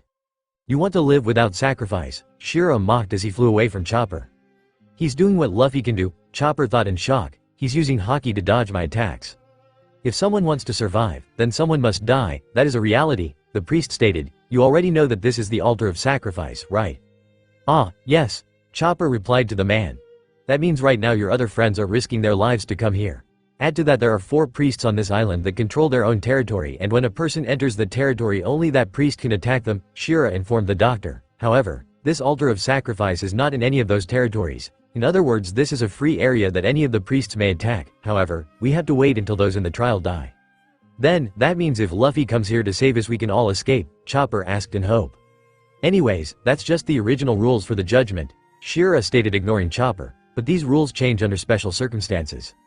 Special? Chopper questioned in curiosity. Yes, let's just say 3 of the sacrifices used vines to enter the forest out of here. Shira replied with a smirk as a look of horror appeared on Chopper's face. It's all his fault, Chopper thought as he remembered Zoro encouraging the others to leave. For the crime of running away, someone must be a sacrifice. This is the way of the world. When they come back, they will also be punished for their actions. The priest yelled as he flew towards Chopper. You must give your life to God. No way, Chopper screamed as he was forced to shift his body at the last moment and take the lance through his shoulder. The doctor of the Straw Hats screamed out in pain as the lance caught fire and burnt the shoulder of the reindeer. As the priest pulled out the lance with a smile, Chopper shifted back to his normal form and spotted something heading towards him in the distance. Tears flowed from Chopper's eyes due to the pain filling his body as the priest began to bring his lance down towards him again. Before the lance could strike him, it was blocked by another man. Thank you for waiting, the old man said to Chopper. Knight of the Sky, Chopper muttered as he watched Shira pull back the lance. A rare guest, Shira stated as he looked at the Sky Knight, Gonfall. A strong opponent, Gonfall noted as the two took to the sky. We'll have to be on guard, Pierre. An old man like you is useless. Shira mocked from his bird. Let's just play with him, Fuza.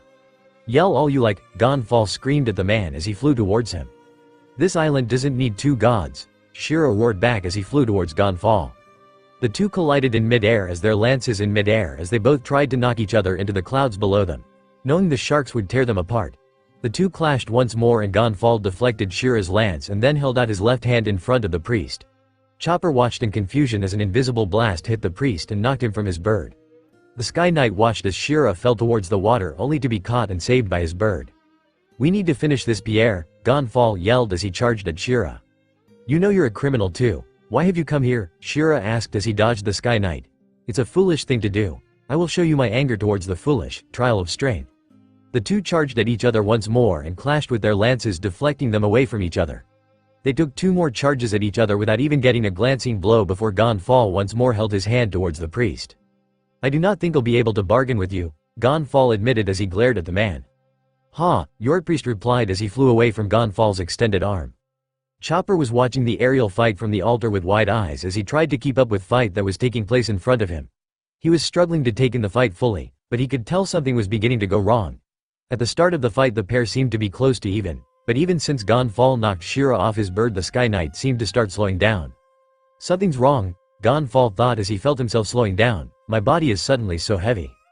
Reached your limit? Shira questioned with a smirk. What did you do to me? Gonfall screamed at the man. Why can't I move my body? There is no need to answer a dying man, Shira yelled at the man as he charged at the Sky Knight with his lance catching fire. Chopper watched in horror as the Sky Knight was frozen in place. Everything seemed to slow down for him as he watched the priest's lace get closer and closer to Gonfall's chest. An aura suddenly rushed by Chopper, leaving nothing but a gust of wind in its path as the young doctor only noticed a blur rocket by him and collide with the priest, sending him flying away from Gonfall.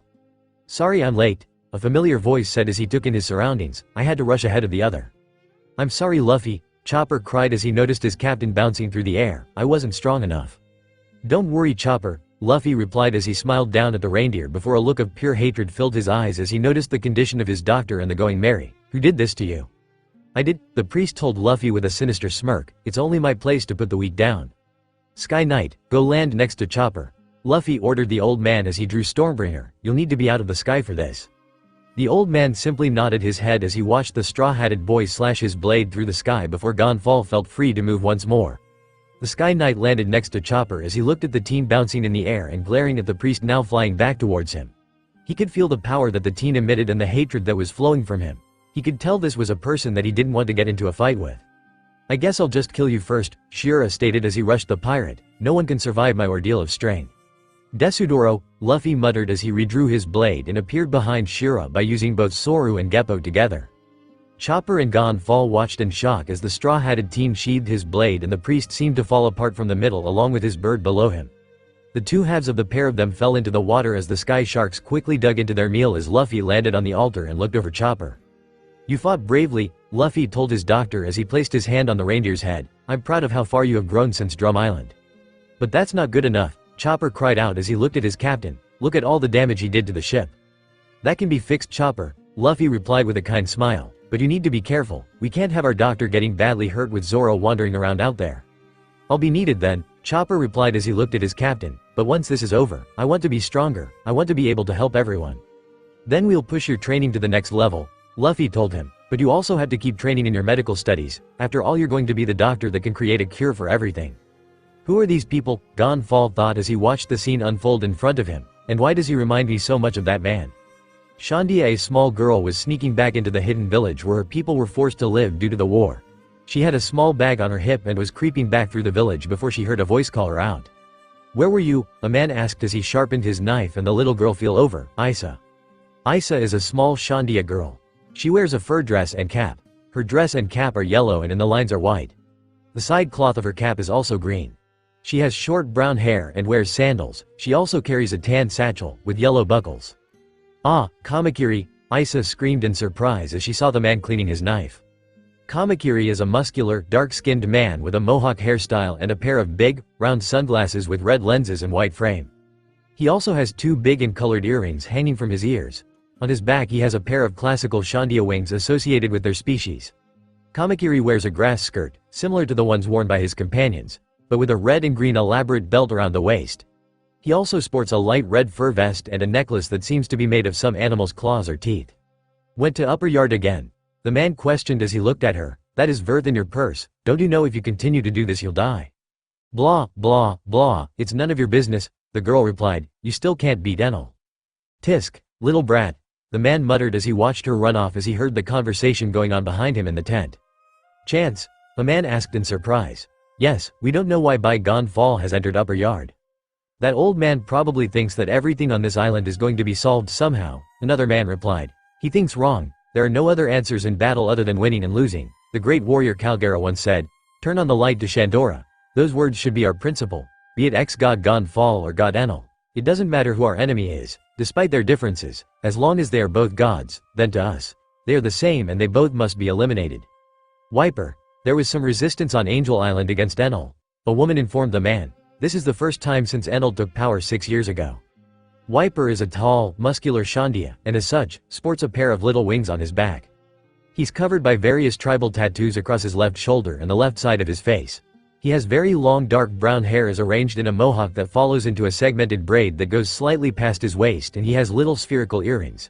He wears a grass skirt, with a rope belt decorated by 3 small ornaments that look like fangs or claws around his waist. He is also smoking a cigarillo. "So what?" Wiper asked as he looked at the woman. "Gone Fall saved that woman from judgment, so now Enel has an excuse to take out the former god," the woman stated, as the Sky Knight. "Gone Fall never harmed us, nor did he ever confront Enel. That man has finally stepped upon upper yard. It'll be good if he and one of the other priests kills each other. Or are you saying Gone Fall isn't our enemy anymore? The enemy's enemy is our friend?"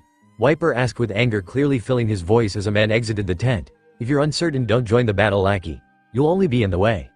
Lackey is a tall, black-haired woman, with 2 large bangs parted to either side of her face on the front, and a long and elaborate ponytail on the back.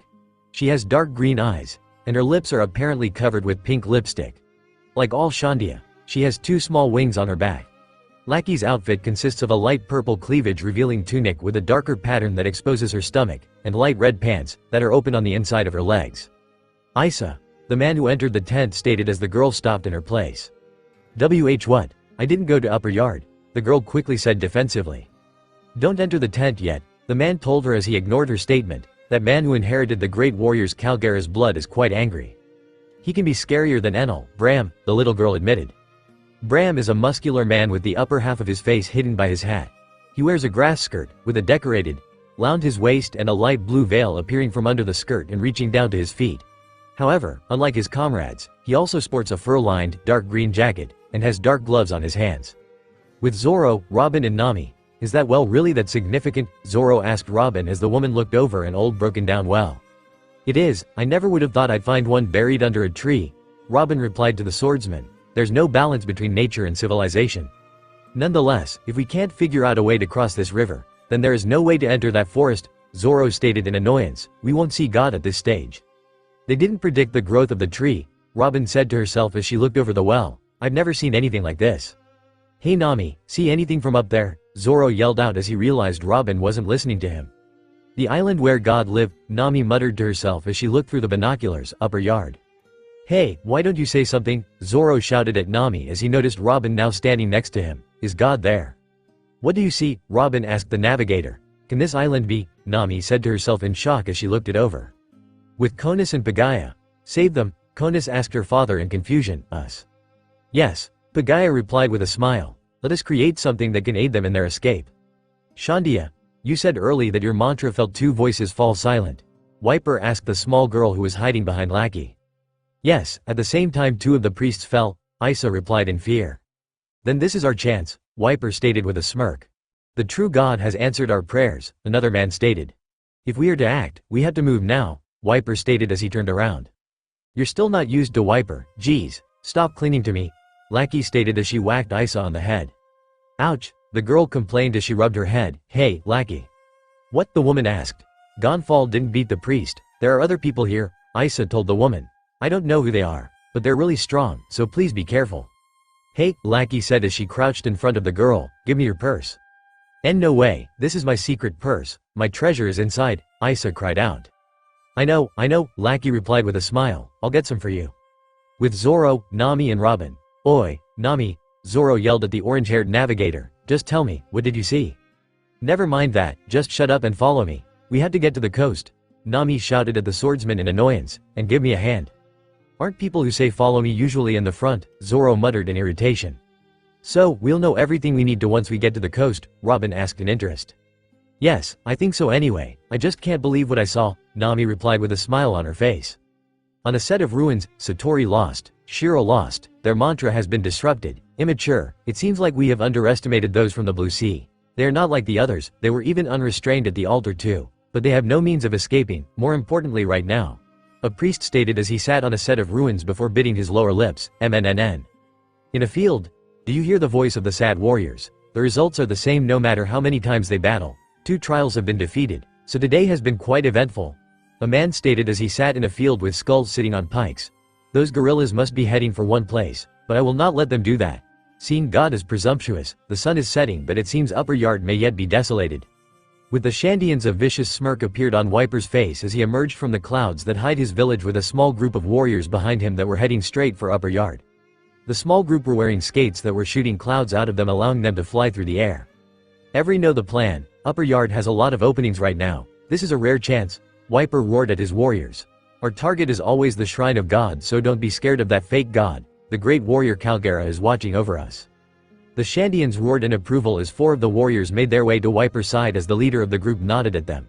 These were his best warriors Bram, Kamakiri, Genbu and Lackey. He told each of them that they were splitting up and not to die as he brought his bazooka up and aimed at Upper Yard. I swear in the name of the great warrior Calgara, Wiper yelled as he fired his bazooka and blew apart a small section of Upper Yard. I will ignite the light of Shandora. With Nami, Robin and Zoro, look, Nami told the other 2 as she caught her breath, haven't we seen this before? What the, wasn't that on the ground? Zoro asked the navigator as he looked at the structure, is this the same one? No, this isn't, it's just the other half of the one down there, Robin told him, that means that this island used to be on the ground. It makes more sense to why this island wasn't made of clouds now. I was wondering what happened down there, the house was 2 stories high but had no stairs, Nami said to them, and there was no reason to build a seaside house like that, unless that was the connection to this island. Which means that, Zoro started as he looked at the house that was familiar to the one on Jaya. This island was originally Jaya, Nami stated in shock as she looked at the house that was swallowed by nature. So for some reason this island was split in half and has floated in the sky all this time, Zoro said in surprise. It used to be on the ground but the golden city that was found 400 years ago didn't sink, Nami told them. Jaya has always been floating in the sky. That's incredible, Zoro muttered as he looked around the group. Woo, thank God, Nami screamed in joy as a smile appeared on her face. The sky island that we tried so hard to reach is actually the city of gold. This must be my reward from God for being so good. Weren't you afraid of God? Zoro muttered as he looked at the woman. God, who cared about God? Nami replied as her eyes turned to belly signs, is it worth more than the money we can make? Weren't you thanking God before? Robin asked as she looked at the woman with little emotion. She doesn't know what she's trying to say when it comes to this, Zoro told Robin in annoyance. Upper Yard unbeknownst to the Straw Hats in Upper Yard a battle was going on as the Shandians tried to reclaim the land they lost long ago.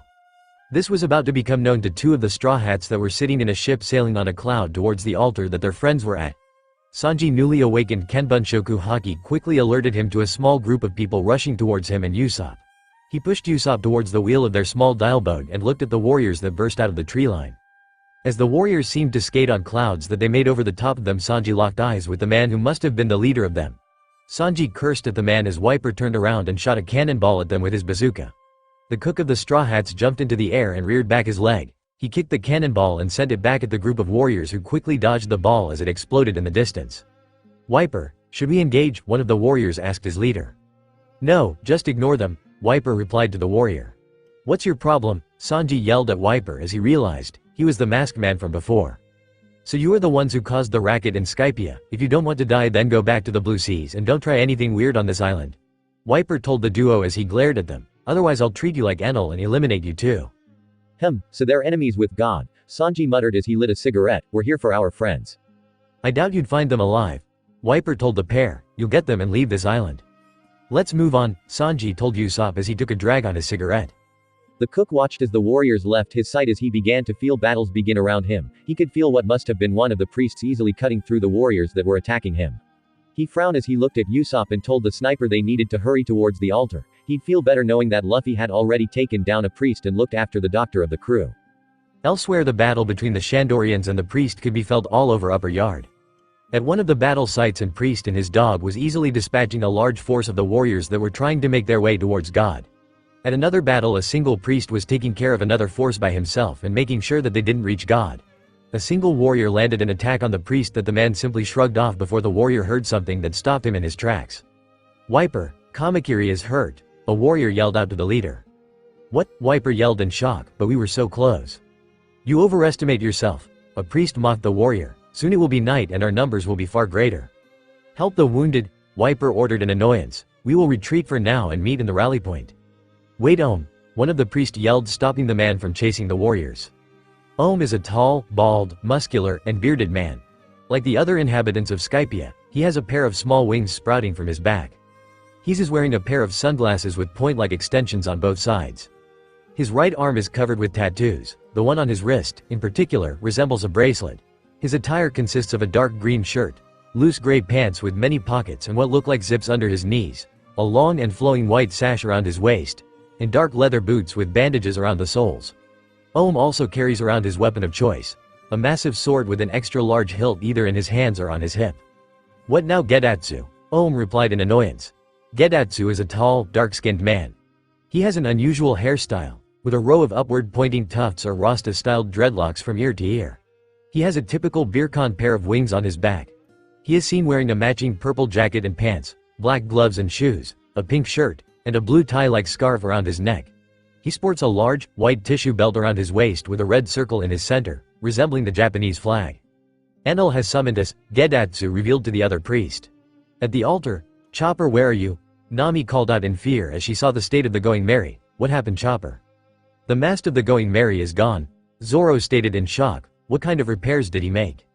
That's not it, he must have been attacked, Nami yelled in frustration at the swordsman. Chopper, we're sorry for being late, are you here? Answer me. Did the attackers chop him to pieces? Robin asked darkly. Don't make up scary things like that, Nami screamed at the woman. Oi, Chopper, where the heck are you? Zoro yelled out to the doctor with a slight tone of worry filling his voice. What happened here? Something you could have stopped, they heard a familiar voice say from behind them as they turned around and noticed Luffy looking at them. What do you mean? Zoro asked his captain. While you were off exploring, Chopper was attacked and part of Merry was lit on fire. Luffy explained. Chopper put it out, but hurt himself even more and had to be saved by the Sky Knight, who I ended up having to save. Is he okay? Nami asked in concern. He is now, Luffy replied, but one of you should have stayed with him just in case something like this happened. Oh, look, it's the Going Merry. The four of them heard Usopp yell out, that must be the altar. Robin Chan and Nami Swan, I have finally passed the trial of love and arrived here, Sanji yelled out to the pair of women. Were you scared? Usopp shouted out to the group. Well, don't worry, the great Captain Usopp is here. Our training picks up once we leave here, Luffy told the trio as he used Geppo and jumped towards the ship. Chopper, Gonfall, you can come out now. Something tells me that's going to hurt, Nami muttered in fear as she watched Sanji and Usopp board the Going Merry. The mast is gone, Usopp muttered in shock as Chopper came out of the cabin. Usopp, I'm sorry, that time, Chopper stuttered with tears in his eyes. I was fighting very hard, but I was badly burned. Are your wounds okay? Usopp asked in concern for the doctor. Yeah, Chopper replied in surprise at Usopp's worried tone. A lance that burns stuff, that's one tough opponent, at least you didn't get badly hurt, Usopp told the reindeer, whose eyes widened in shock. We'll deal with the ship later. Huh? Chopper muttered as a flame seemed to light around him. I'll become a truly dependable man. Hey Chopper, where's Gonfall? Luffy asked as he looked around the deck. "Oh, the Sky Knight," Chopper replied. "He took a little bit of damage in the battle, so I helped him and put him to sleep."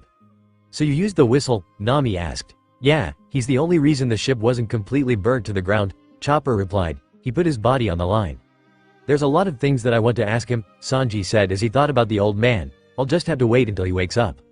"Yeah, I have some to," Luffy stated as he thought about the old man. "With the ship like this and the sky getting dark, we'll have to wait until tomorrow to return to Angel Island," Sanji said to the crew. "Anyways, let's go ashore in the forest and set up camp for the night. At least if something happens it'll be better to fight there. Then let's have a party as well," Luffy told the crew, as a celebration for making it to the island in the sky. Wait, how are we going to have a party in enemy territory?" Usopp asked in fear. "Don't worry about it. Let's just set up," Luffy replied with a small smile as he looked at the injuries on Chopper and frowned. Half an hour later. "Thanks for the report, everybody," Usopp yelled as he stood up. "After putting together everything has become so much clearer. It's amazing to think the City of Gold is here," Luffy stated with a smile. "We're going to take as much as we can put on the ship." "Of course, Captain," Nami yelled with belly signs in her eyes. "Plus we know that these priests can use Kenbunshoku haki," Sanji told everyone, "so we'll have to be careful with them." "So it's agreed then," Luffy stated. "Tomorrow we explore this island and find the gold and take down anyone who tries to stop us." "What about God?" Usopp muttered as Nami began to write something on a piece of paper. "Don't worry about him," Luffy replied with a smile. "Alright everyone, let's do a mission briefing and battle plan for tomorrow," Nami announced as she looked up from her piece of paper. "Alright," Usopp muttered in disappointment. "Okay, firstly, let's review the contents of Noland's picture book. We know he first discovered the City of Gold 400 years ago, but when he revisited Jaya a few years later the whole city was gone," Nami said. "In other words, this island was once part of Jaya and was blown into the sky during the time Noland was away." "On the knock-up stream?" Chopper asked as Nami nodded her head at him.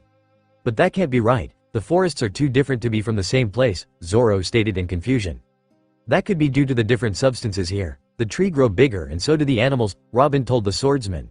"This could explain why the ruins were swallowed by the forest." "Then what about that guy?" Zoro asked as he pointed at the Sky Knight who Chopper had bandaged and forced to sleep. "There's something more to him, right?" "The priest was calling him God," Chopper spoke up. "He's not the bad one, is he?" "No," Luffy stated as he looked at the old man. Currently have kicked the old man out." "Let's get back to the gold," Nami told them all. "Think back to the information we found in Noland's diary. There was something about a huge bell-shaped piece of gold," Sanji recalled, as well as something about the South Birds. "On the last page there was something very unclear. The things that he wrote before he died," Robin recalled as she thought about it. "It was about seeing gold in the right eye of the skull." "That's it then, I combined the map of Jaya and the ancient one of Skypia," Nami told them all as she showed them. "When we combine them at Cricket's house, we find out what Jaya looked like 400 years ago." "Oh, it looks like a skull," Usopp said in shock, "which means the skull's right eye is right here," Nami told him as she pointed to it on the map. Noland was talking about the whole island. With this part of it blown into the sky that meant the riddle was impossible to solve. "So that mean," Usopp muttered in joy. "Treasure," Luffy started with a massive grin. "We'll go there tomorrow and get the gold. We'll have to split into 2 groups so that we can have someone on the merry," Nami told them. "But there's no doubt about it, there's a massive amount of gold out there for us. We should put out the fire," Robin stated after Nami calmed down. "It will only expose our position to the enemy."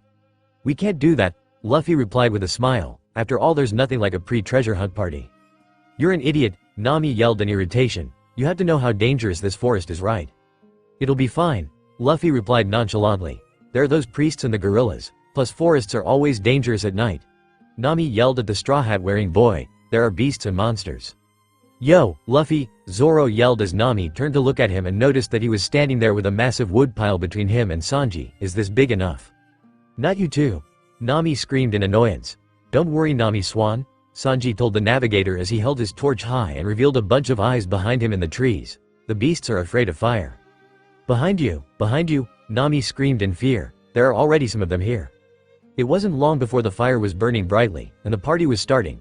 Robin was watching from the side as the Straw Hats danced with wolves that had come from the forest and somehow joined in on the fun. Drinks were being passed around as the four illuminated the sky. Robin couldn't help but let a small smile come across her face as she looked at her new crew. She couldn't believe that they could be such a lively bunch. "Even the cloud wolves have been tamed," Robin heard an old man say. "There's probably nobody else that would dare to cause so much noise in Enel's land." "You're awake," Robin said in surprise. "Should you be walking around?" "Sorry I caused you trouble," the old man stated. "It would have been much worse if that young man didn't interfere." "He can do that," Robin heard Zoro say as he sat down near the pair. You didn't cause any trouble. By the sounds of things you saved our little doctor. There is some food left if you want some, Robin told the old man. Thank you, but I'm not really hungry right now. Oh, old man, you're awake, Luffy yelled out as he noticed the man. Why don't you join the party? Yeah, come dance Night of the Sky, Chopper shouted out. Aren't you a doctor? Zoro asked with a sweat drop.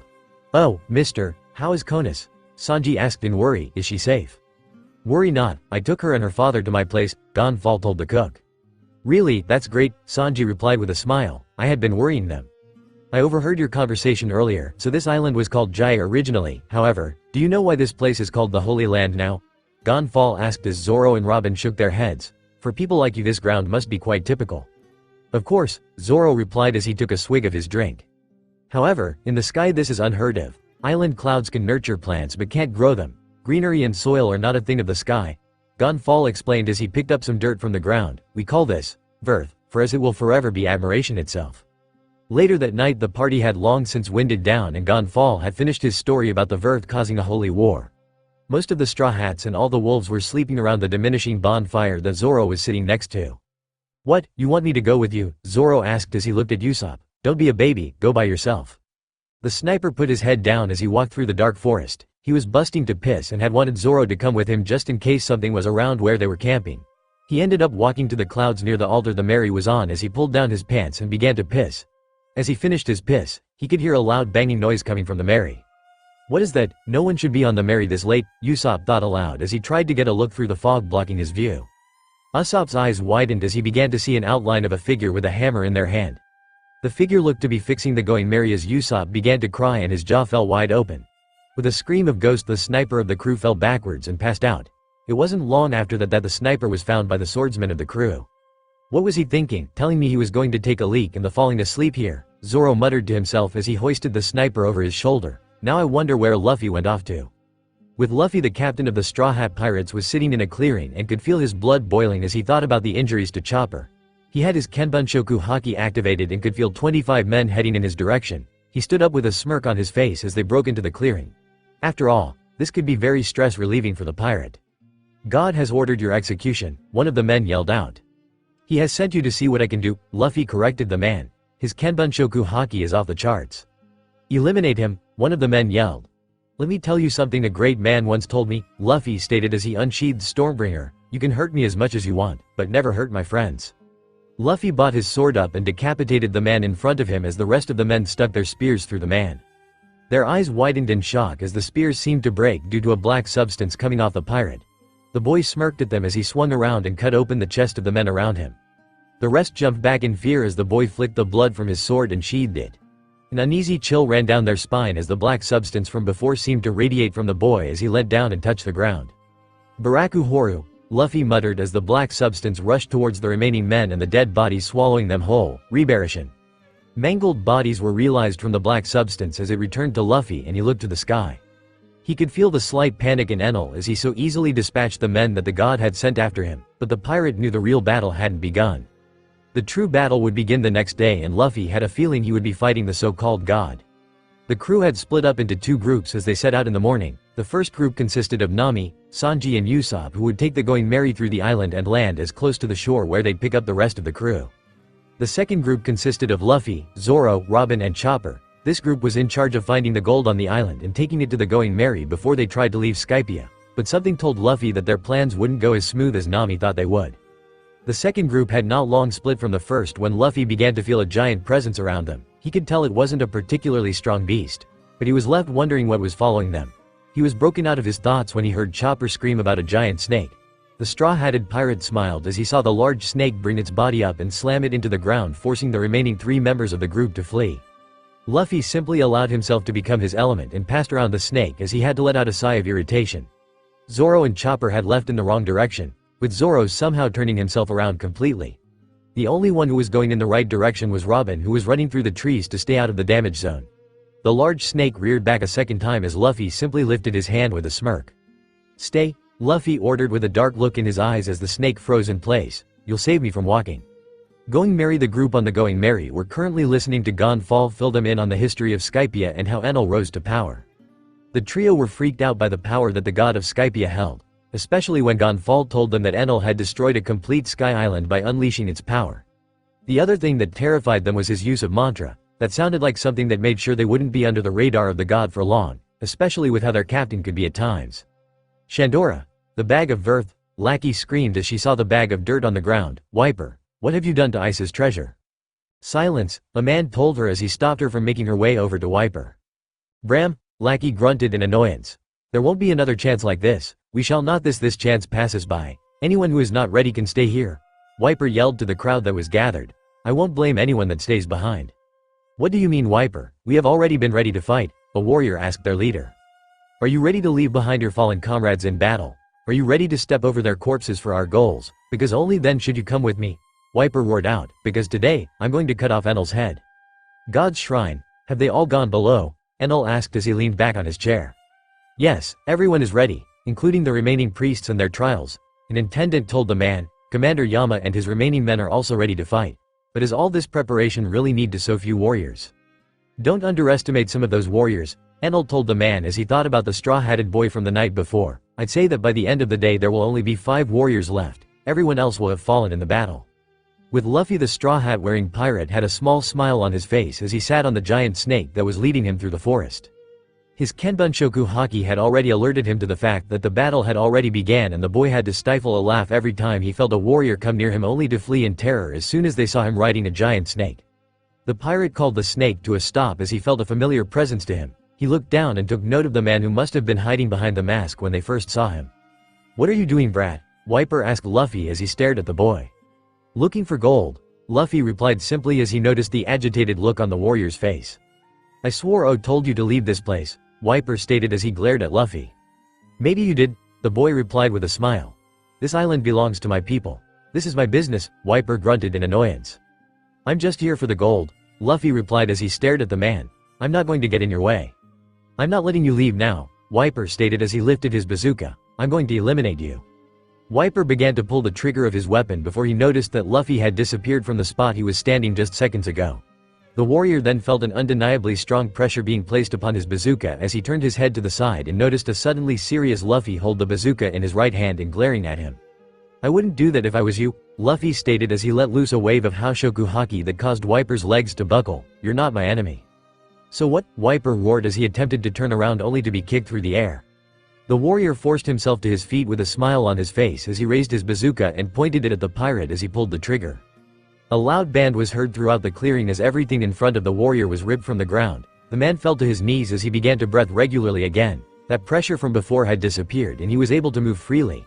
His eyes widened in shock as he watched the smoke disappear from in front of him only to see the pirate standing without a scratch on him. You're just like him, Wiper muttered in disbelief. You're just like that monster. I've had enough of this, Luffy stated as he appeared in front of Wiper and allowed his Haoshoku haki to wash over the man as Wiper's eyes rolled back in his head as the man passed out. Wonder if anyone else is enjoying themselves. With Chopper, somebody help, Chopper screamed as he ran past the battles that were taking place around him. The doctor was in his reindeer form as he fled from the 3 warriors that were following him before they were intercepted by priests who began to attack them. The small reindeer was terrified as he heard ring out from the guns around him. He saw explosions being set off from people's hands and watched as flames began to consume the giant trees surrounding them. The young pirate managed to briefly escape the fighting and entered what seemed like an area of people before he saw a man being consumed by the clouds. With Robin, the forest has lost its tranquility, the newest member of the Straw Hats noted as she began to hear the first signs of war taking place. But I can't worry about that now, I think I'm getting close. Robin walked through the large forest and watched her surroundings closely. Shikuchi building from before this part of Jaya was blown into the sky laying in rubble. The trees had taken over the island and had wasted no time growing in the destroyed building that showed the history this island held. She heard the rustle of leaves from above her as a goat-like man jumped from the trees and landed on the rubble in front of her. Woman, this path leads to God's shrine. The man yelled at Robin, you may not continue any further. Get down from there, right now, Robin shouted back in annoyance. Do you have any idea how valuable those historical ruins are? Huh, the man grunted in confusion before he glared at the woman. You'll see, cheeky little girl. I'll see, Robin questioned with a chuckle. Do you have a problem with me? Kind of, God Enel ordered us to eliminate all the intruders, the man stated as he fell into a fighting stance before arms appeared on his body. Cease fleur, Robin muttered as 6 arms appeared on the goatman's body and wrapped around it. Twist. A sickening crack was heard as the arms twisted the man's body around and seemingly broke several of his bones. The woman walked past the downed fighter as she berated him for daring to disturb the history that was around the ruins with a smile on her face before she continued on in hopes of finding more of the history she so desired. With Zoro, "What's up with these guys?" Zoro asked himself as he knocked out another warrior with the hilt of his sword. "I really don't get what's happening. Please, I give up. I admit I lost. I surrender. Spare my life." A goat man begged as he staggered into the clearing. "No, I beg you, don't." Zoro watched as 2 bullets punched through the goat man's head, killing him instantly. The swordsman looked up and noticed a warrior jumping into the clearing he was standing in with his guns raised. "Again, if you're not a priest or a god, don't get in my way. I don't have time for this," Zoro shouted at the man who just raised his guns. The man fired both his guns as 2 bullets rushed at Zoro, who casually jumped in between them before they blew up behind him and lit the sky up. The brightness blinded Zoro as Zoro grunted in annoyance and tried to find the warrior who fired the bullets once he could see normally again. The swordsman scanned the area before he heard a noise from behind him and had to step to the side to dodge a blow from behind. As he stepped to the side, he felt the bottom of the guns being driven into his gut and forcing the air out of his lungs. The swordsman fell to his knees as the gun-wielding warrior jumped backwards and raised his guns once more. "This may be a little bit of a challenge," Zoro admitted as he stood up and smirked at the warrior.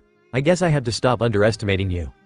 Zoro took a deep breath and unsheathed all his swords as he watched the man seem to get shot at him. The warrior jumped over Zoro's head and once again shot the flashes from his gun, blinding Zoro as the swordsman grunted in annoyance and confusion. Zoro quickly deduced that this man was using what they called dials to make such a quick jump, as well as blind him. The swordsman quickly adjusted to the blinding light and picked up where the warrior was standing just in time for the man to fire 2 bullets at him. Zoro quickly deflected the 2 bullets that the warrior shot at him and sent an air slash his way. By the time the slash passed by where the warrior stood before, the man had already moved by using his strange skates and once again shot 2 flashes of light that blinded Zoro once more. Zoro closed his eyes and heard 2 bullets flying towards him once more. The pirate simply moved out of the way and once again sent an air slash at the warrior. A grin suddenly appeared on Zoro's face as he could feel the warrior moving around him and firing bullets at him. Zoro simply brought his sword up and deflected each bullet away from his body and into the forest, showing the finesse that came from the many years of his training. His other training was also kicking and he realized he could feel the movement that the warrior was making. He had awoken his Kenbunshoku haki. His grin turned into a dark smirk as he began to dish out air slashes at an incredible speed that was cutting deep into the trees around them. The warrior he was fighting was getting noticeably slower as Zoro could tell that he had cut him multiple times with his wild slashes. Zoro felt the man shot 2 more flashes from his gun before he began to charge at him in a last-ditch effort to defeat the moss-haired swordsman. Zoro lifted a single sword in front of him and smiled at the man as he got in range of his strongest ranged attack. "It or you. Sanjiraku pound ho," Zoro roared as he slashed his sword forward and a compressed ball of air shot at the warrior. The ball struck the warrior in the gut and began to tear at his gut. The warrior grunted in pain as he fell to the ground as he moaned out in pain. "No hard feelings, it has nothing to do with you," Zoro told the man, "but you tried to kill me and I intend to leave this island alive." With Chopper, Luffy, Zoro, Robin, Chopper muttered in sadness as he continued to walk with his stick. "Will I ever see them again?" "A raccoon," the priest Gedatsu muttered in confusion. "Ah, I'm at the ruins already," Chopper stated as he looked around. "Maybe everyone is already here." With Sanji, Nami and Usopp, Sanji, Usopp yelled in terror as the blonde cook fell to the deck of the Going Merry. "I can't feel a heartbeat," Nami cried as she felt the man's neck. "That can't be true," Usopp yelled as he drew his gun and pointed it at the man who hurt Sanji. "I'll kill you." "You talk too much," the invader stated as he appeared in front of Usopp and poked his forehead. Nami watched in terror as Usopp fell to the deck. His body was fried like Sanji's was and he had ceased moving. She looked at the man in terror as he revealed himself as the god that everyone feared in the sky. He went on to explain why he created his plan and why 6 years ago he decided to take the title of god from Gonfall. He explained that he had pillaged all the gold in Skypia for a reason and put Gonfall's old men to work on something he wouldn't disclose. Then he disappeared in an instant as he laughed at the pair that remained conscious. "He's gone," Nami muttered with wide eyes. She could tell how dangerous such a man was. "Ha ha ha," Gonfall and Nami heard as they turned and noticed a pair of extremely round men. With Robin. "Who's there?" the assassin asked as she felt the presence behind her as she read over the ruins. "You're a cute one," the large man chuckled as he exited the forest surrounding the ruins. With Nami, Usopp and Sanji. "What do you want?" Nami roared out at the 2 fat men with goat-like features. "What do we want is incorrect. You killed our big brother," the man on the right stated as he danced around. "We are the vice commanders of the gods' militia. How dare you do that to Satori-sama?" "Ho ho ho," the other one laughed as he danced alongside his brother. What brother? I've never met him, Nami shouted at the idiotic pair. I'm Hotori, the one on the right stated. I'm Kotori, the one on the left said as they continued to dance. You took the oldest of the as triplet and killed him. Hotori and Kotori are twin brothers that look and dress exactly the same, and have some similarities to their older brother, Satori. They have bodies shaped like giant balls, and they wear white jumpsuits, with a white sash. They wear orange shoes and orange gloves. They also have yellow sunglasses that cover up their eyes completely. Behind them, they wear magenta ribbons, and on their heads they are bald. As part of divine soldiers, they have goat-like noses, ears, and horns. They also have the same wings as all Beerkans. I've told you, I've never met Satori, Nami screamed in frustration. No mercy, the pair yelled as they charged forwards. Pierre, Gonfall shouted as he picked up his lance and noticed his flying horse coming towards him. I have to defeat them quickly and catch up to Enel.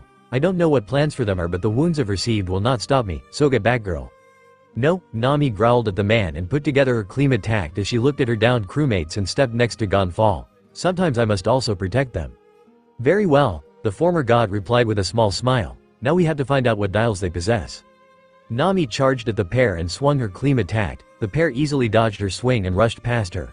They easily moved past the old injured knight and quickly began to lay a beat down on the already downed Usopp and Sanji. Nami's eyes tightened into a glare as she charged at the pair and began to scream at them about harming her crewmates. She reared her staff back and swung it forwards as hard as she could. Thanks for the impact, the man stated with a smirk as he held his gloved hand up and absorbed the blow. He then quickly brought his hand down and held it in front of the suddenly frightened Nami. An impact dial, Nami thought as the man laughed. Take this, the man roared out. Nami's eyes widened and then she fell to the ground in disgust as she could smell whatever horrendous thing that was stored into the dial. She could hear Thoring their fart in the dial and begin to mock the pair of Nami and Gonfall. They even had the overconfidence to tell the pair what dials they currently possessed. Did you memorize then? We have the flame dial, axe dial, impact dial and flavor dial. But can you identify which is which? The pair mocked as they began to spin around each other. Come on, who's Hotori and who's Kotori? What hand has what? What will we attack with? Does it make you anxious? Now that the dials have been identified, there is no need to wait, Gonfall roared as he charged forwards. It doesn't matter who is who, Nami screamed as she pulled her clean attack back and threw it forwards. The weather's is, hurricane. Haha, you missed. The pair mocked as a section of the staff flew by them. Come on, what dial is on my right hand? One of them mocked as he held his hand out in front of Gonfall, who pulled his cloak over himself as the dial went off. Ha ha ha ha. The other man laughed as he saw the cloud of past gas head for Gonfall. Unfortunately, it's past gas again. The first goat laughed her out. What did you think it would be? Flame.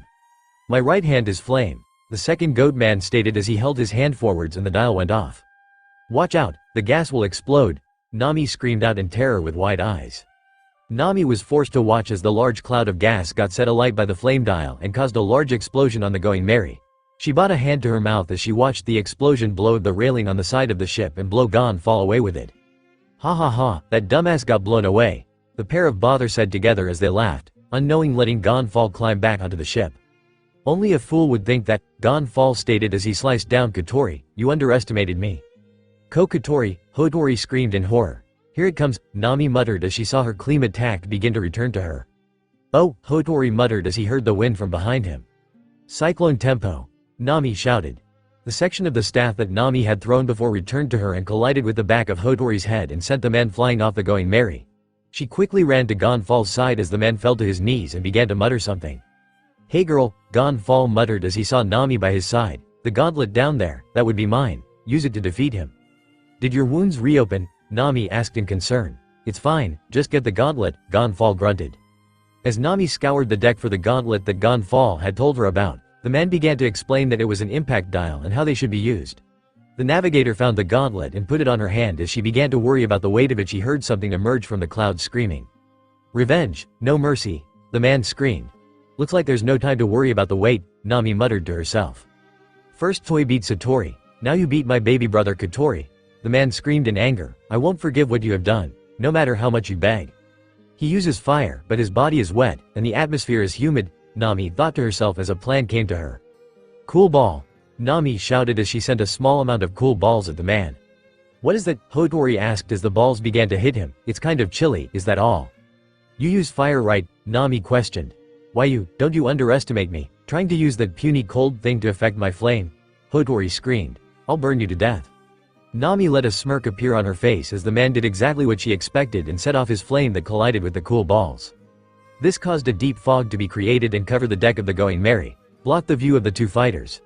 Using this to her advantage, Nami attacked Hotori and placed the hand with the gauntlet on his face. She poked her tongue out at the man and set off the impact dial that knocked the man out and sent him flying off the Going Merry as she screamed in pain as well. Ow, ow, ouch, my hand, are you crazy making me use such a thing? The navigator complained in annoyance, but we saved both our crew and the ship. With Chopper, over there, a divine warrior told the priest. Where is it? The priest asked. Gedatsu-sama, you're doing that eye thing again. You can't see? The warrior reminded the priest, who opened his eyes in surprise as the warrior pointed at Chopper. Over there, that small animal. Look at the picture and see that he was with those Blue Sea citizens. What? Gedatsu yelled in shock. It's not just a wild creature, the warrior explained. Luffy, Zoro, Robin, are you here? Chopper yelled out, hello. Chopper heard from behind him. Where did he go? Who is that? Chopper thought fearfully as he looked at the giant man with completely white eyes behind him. Gedatsu-sama, your eyes aren't facing forwards again. The warrior shouted at the priest, the enemy is in front of you. Is this guy an idiot? Chopper thought to himself. Wait, he said enemy, are you a priest? Chopper asked as the man seemed to be mumbling something. Gedatsu-sama, say it out loud, the warrior once again reminded the priest. Watch your feet, you are in my territory now, Gedatsu warned the reindeer. I've already planted the swamp cloud traps. Once you are trapped in them you can't get out. This is the trial with a 50% survival rate, the trial of the swamp. But you're the one sinking, Chopper stated as he watched the cloud consume half of the man's body. Fool, I am immune to this swamp, the priest stated as he began to rise out of the clouds. Cloud dial, take flight. Wow, that's amazing. He flew into the air by using something on his shows, Chopper said in amazement as he watched the priest form a cloud above his head. I wonder what else he can do. I have no time to waste with a raccoon, Gedatsu muttered to himself. Numagumo burger. He's shooting something from his hand as well, Chopper stated in wonder.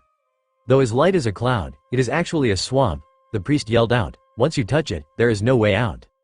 Gedatsu-sama, I'm not the enemy, the warrior yelled out just before the cloud began to consume him. He can't take it off, his hands just keep going deeper, Chopper thought as he watched the warrior be swallowed by the cloud. The more he struggles, the more he traps himself. There you are, Gedatsu shouted as he saw Chopper. Numagumo burger. Wah, so scary, if I get hit I'll die for sure, Chopper screamed as he noticed the warrior from before and pulled him out of the cloud.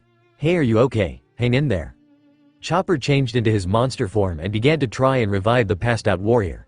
He eventually heard the warrior's heart begin to beat once more and sighed in relief as he made sure the goatman had no other noticeable injuries. That was when he heard the voice of the priest once more. How pathetic, requiring aid from an enemy, Gedatsu mocked from above the pair. Such half words after what you did for me, the warrior stated in malice. I won't serve you anymore. Let's fight side by side, Chopper stated as he stood next to the priest. Die by my axe style, the warrior yelled as he held his left hand forwards. Whatever, Gedo Panchi, the priest roared as he shot forwards and punched the warrior in the face, knocking the man out. This is the long extinct Jed dial. It increases the speed and power of my punch, but it destroys my clothes. This is the power of a priest, Chopper thought fearfully as he looked at the downed warrior and the dials on the man's elbows. If I don't run away, I'll die. He set those swamp traps everywhere, Chopper muttered as he tried to flee. I had to find my way to the forest. Gedo, Chopper heard the priest yelled from behind him as the doctor quickly swallowed a rumble ball. Panchi. Chopper quickly shifted into his jumping point and jumped into the air to dodge the blow. As though he was out of danger, his eyes widened as Gedatsu jumped up to him using the gen took another swing at him. Chopper quickly switched into his heavy point and dodged the blow and began to fall as the priest shot another swamp cloud at him. The reindeer then shifted into his guard point and felt the cloud bounce off him. As soon as the cloud was moving away from him, the doctor changed into his brain point and began to scope out his opponent. I must find something, Chopper yelled as the priest flew at him. Gedo Panchi, Gedatsu screamed as he slammed his right fist into Chopper and sent the doctor flying into a set of ruins. I'm lucky I was prepared, Chopper thought in his guard point with a very bruised face. But I found his weak point, but this isn't good, the punch took more out of me than I expected. Walk, Chopper muttered to himself in his walk point. A look of determination appeared on Chopper's face as he made his way towards Gedatsu. He had decided that he would not run, this was a battle that he would win. The reindeer shifted into his heavy point and walked towards the priest, who simply kicked him in the head. What are you trying to do? Gedatsu asked as he held his hands above his head. Numagumo burger. Because I always run away, everyone also has to protect me, that's why no one relies on me, Chopper thought as he shifted back to his walk point. I will start my life as a pirate right now. Jumping point, Chopper yelled with a smile on his face. Will you give it up already? Gedatsu asked in annoyance. The sky is my territory too, don't you get it? Come, Chopper thought as he watched the man closely.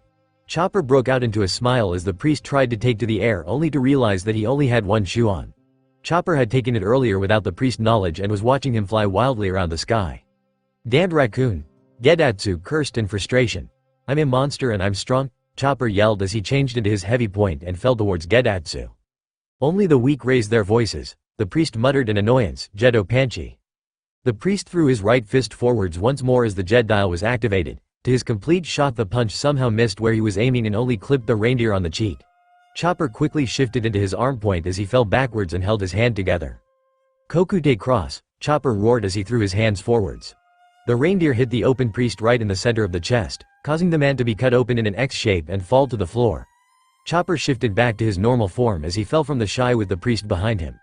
Chopper landed on a piece of ruins as Gedatsu landed headfirst in the swamp cloud and began to sink into it. That's it, I'm a real pirate now, ha ha ha, he fell into one of his swamps, don't get back up, stay like that and sink, Chopper yelled out. The reindeer heard the priest mutter. He's still moving, Chopper yelled in shock, he's still alive. I was too careless, I can't believe I lost to a raccoon. Gedatsu thought to himself, and I fell into a swamp cloud, I must get out of this place as soon as possible. Wah, please don't get back up, Chopper screamed at the drowning priest, sink, please sink. X extraction dial.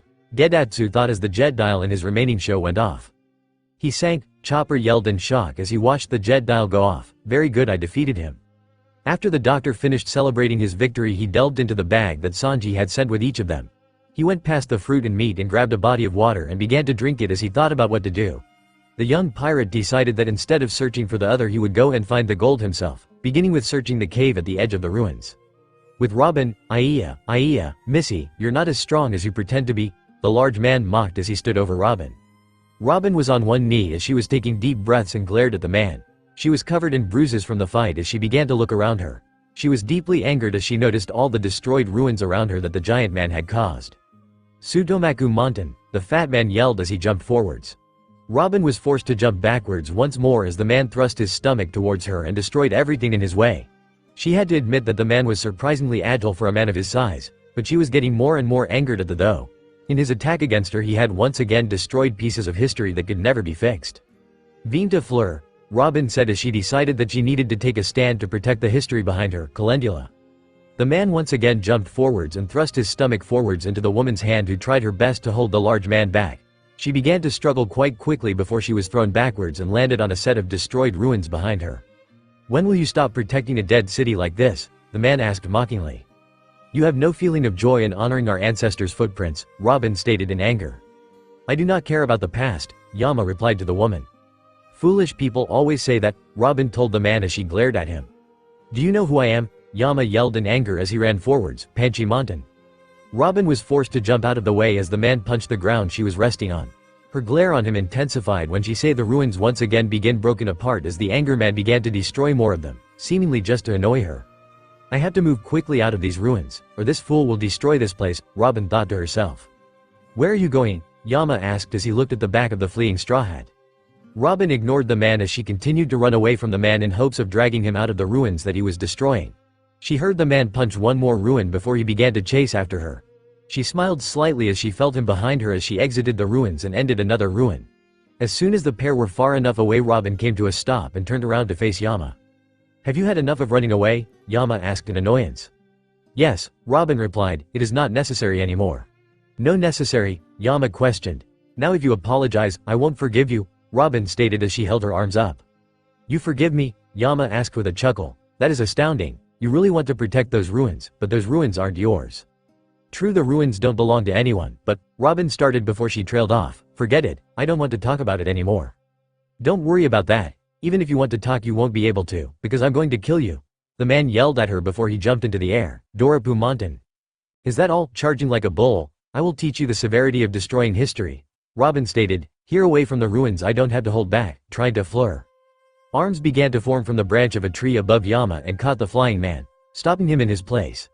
The arms swung the man away from the tree and then quickly pulled him back towards it, smashing the man face first into the tree. As he hit the tree, Robin was forced to release him due to his weight and dropped him to the ground. The man forced himself to his feet and jumped at Robin once more. A look of surprise appeared on his face as he realized that the dials on his body were turned around. Robin simply moved out of the mont's way as he collided with the tree behind her and activated the dials. The dials began to tear into his body as he fell to the ground at Robin's feet. The ruins you destroyed are priceless, and even though history is always being created, men cannot return to the past, Robin told the man as she lifted him up by his hair. Do you understand? I understand, I won't do that again, Yama said barely above a whisper. Forgive me. No, Robin replied simply as the man in her hands growled. In that case, I'll kill you, Yama replied in angers above Robin, before they were pulled backwards by arms that Robin had created. Ah, my fingers. See and fleur, Robin muttered as arms sprouted out of the ground in front of the pair, Delphinium. She dropped the man onto the hands as he began to plead for his life as he rolled towards the edge of a cliff. Robin formed more arms on the man and wrapped around him, stopping him from making any attempt to escape. Her flew off the side of the cliff as he continued to beg the woman for his life. It's too late for apologies, Robin stated, clutch. A sickening crack was heard throughout the area as the man's body was broken by the hands that Robin had formed. His body went limp in the air as he fell towards the ground, his head impacted first, and that was the last thing the man ever saw in the world. That's how bad this crime is, Robin muttered to herself. With Conus and Pagaya is it alright if I call you Miss Isa? Pagaya asked the young Shandian girl that was on the boat with them. Do you really know where the people from the Blue Seas are? Yes, the small girl replied. What an amazing ability, you can hear people's voices from so far away, Conus stated in amazement. By the way, are you feeling okay? You've been shivering since earlier. I've never been so scared in my life, Isa admitted as she continued to shake. Everyone's voices are disappearing. Excuse me, let's pick up the pace, Conus, Pagaya stated in worry. Yes, father, the girl replied, with Nami and Gonfall. Wait, where are you going? Nami asked the Sky Knight as he continued to put his armor on. Sorry, I'm going after Enel, Gonfall replied to the navigator. What, you want to leave a lady here all alone? Nami yelled out. That's why I apologize to you, Gonfall replied to the woman. This concerns my followers' lives, no, it may as well concern the survival of this nation. Ah, the navigator grunted in annoyance as the knight jumped on his bird. Pierre, can you still fly? Gonfall asked as the bird took to the skies. B, the bird replied. I said wait, you insensitive old man, Nami shouted out to the man. I need to give these two first anyway. Nami dragged Sanji and Usopp towards the middle of the ship and began to give the pair first aid. She was cursing the fact that she was on the ship alone and without Chopper, who was really needed right now, as clouds seemed to explode near her. The explosion caused another cloud to form and locking place near the Going Merry before a small boat pulled up next to the Straw Hat's ship. Hesso, Miss Nami, the navigator heard Conus call out as she looked over the railings of the Going Merry. Conus, Nami called out in shock. Why are you both here, and why is that ship so loud? Hey, you can't go down there, Nami heard Pagaya yell at a small girl. Let go, Isa shouted back. If we go any further we won't make it back alive. The man yelled at her. You agreed that we would leave right away, didn't you? Who is that? Nami asked as the group climbed on the Going Merry. Citizen of the Blue Sea, I will destroy, Isa yelled as soon as she saw Nami. I'm a warrior of Shandora. You mean you want to fight me? Nami asked as she lifted her hand with a gauntlet up. I'm warning you, I'll use the impact. Wow, oh no, these two are burnt to a crisp. Conus shouted out in concern. We must heal them as soon as possible. Excuse me, we created a shortcut on the way here. I created a new stream with a cloud dial that leads to the White Sea. Pagaya told them. We should leave quickly before we are spotted. Then you should have been quiet when you arrived, Nami screamed in annoyance. Oh, I just remembered, I have something for you, Pagaya stated as Nami looked at him in confusion. With the Shandians, this is boring, Enel said to himself as watched the warriors attempting to attack him before a man thrust his spear through Enel's head. You look like you're in pain. There's no way to beat you, the warrior muttered in shock as he felt the electrical current flowing through his body. Ah, a brilliant deduction, you understand, don't you? I am lightning, Enel stated with a smirk. No matter much humans struggle, they will never defeat lightning. Even though you've grown up on a sky island, you've seen lightning at least once, right? Ever since ancient times, to run from their fear, humans describe anything terrible that they can't define as God. I'm one of the natural disasters that humans gave up on conquering. Burning blade, the warrior screamed as he slashed his blade through Enel. The 5 minutes I promised you are over, Enel stated as his body reformed. I'm going to start attacking and it's too late to run. Wiper, the warrior muttered as he charged at Enel. Did you think you could move faster than lightning? Enel mocked as he easily dodged the attack. Wiper run, the warrior screamed out in hopes his leader would hear him somehow. 1,000,000 volts, Enel said as he let the electricity discharge from his body. The discharge released from his body carried throughout the area and burned anybody nearby. The warriors surrounding Enel were all easily knocked out as the discharge carried down the cloudy river. It knocked out anybody that was near the river and reduced the game by a large amount. May as well visit that strong voice, Enel thought to himself. With Nami, fantastic. Miss Nami, Pagaya called out as he noticed the woman riding the waver. It seems I have successfully restored it. Thank you. I love this thing, Nami replied as she returned to the Mary. The speed of this waver is a bit faster as well.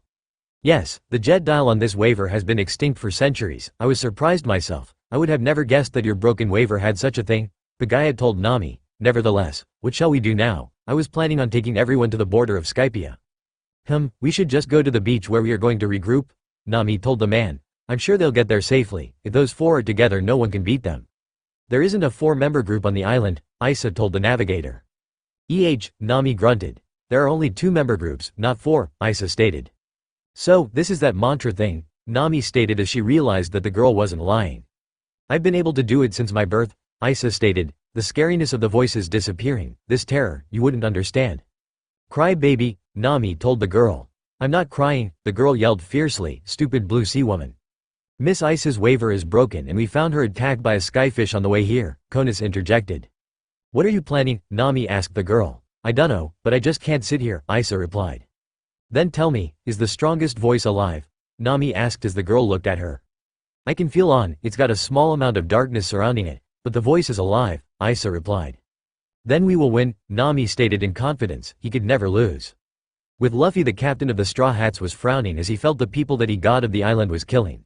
Although he was immensely proud of his crew attacking and winning all of their fights so far. He looked down at his seat and noticed that the snake was slowly continuing on his way to the giant beanstalk. Something must be there that he want, the boy noted as he began to feel the change in the air. Get out of here, Luffy told the giant snake as he jumped from its head and landed on the ground.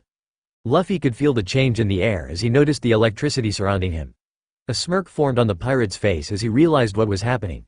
A loud bang went off as a bolt of lightning hit the ground and a human form began to take place. The form still had the lightning dancing across his body as he was fully formed. It's time to slay a god, Luffy stated as the darkness began to flow off of his body.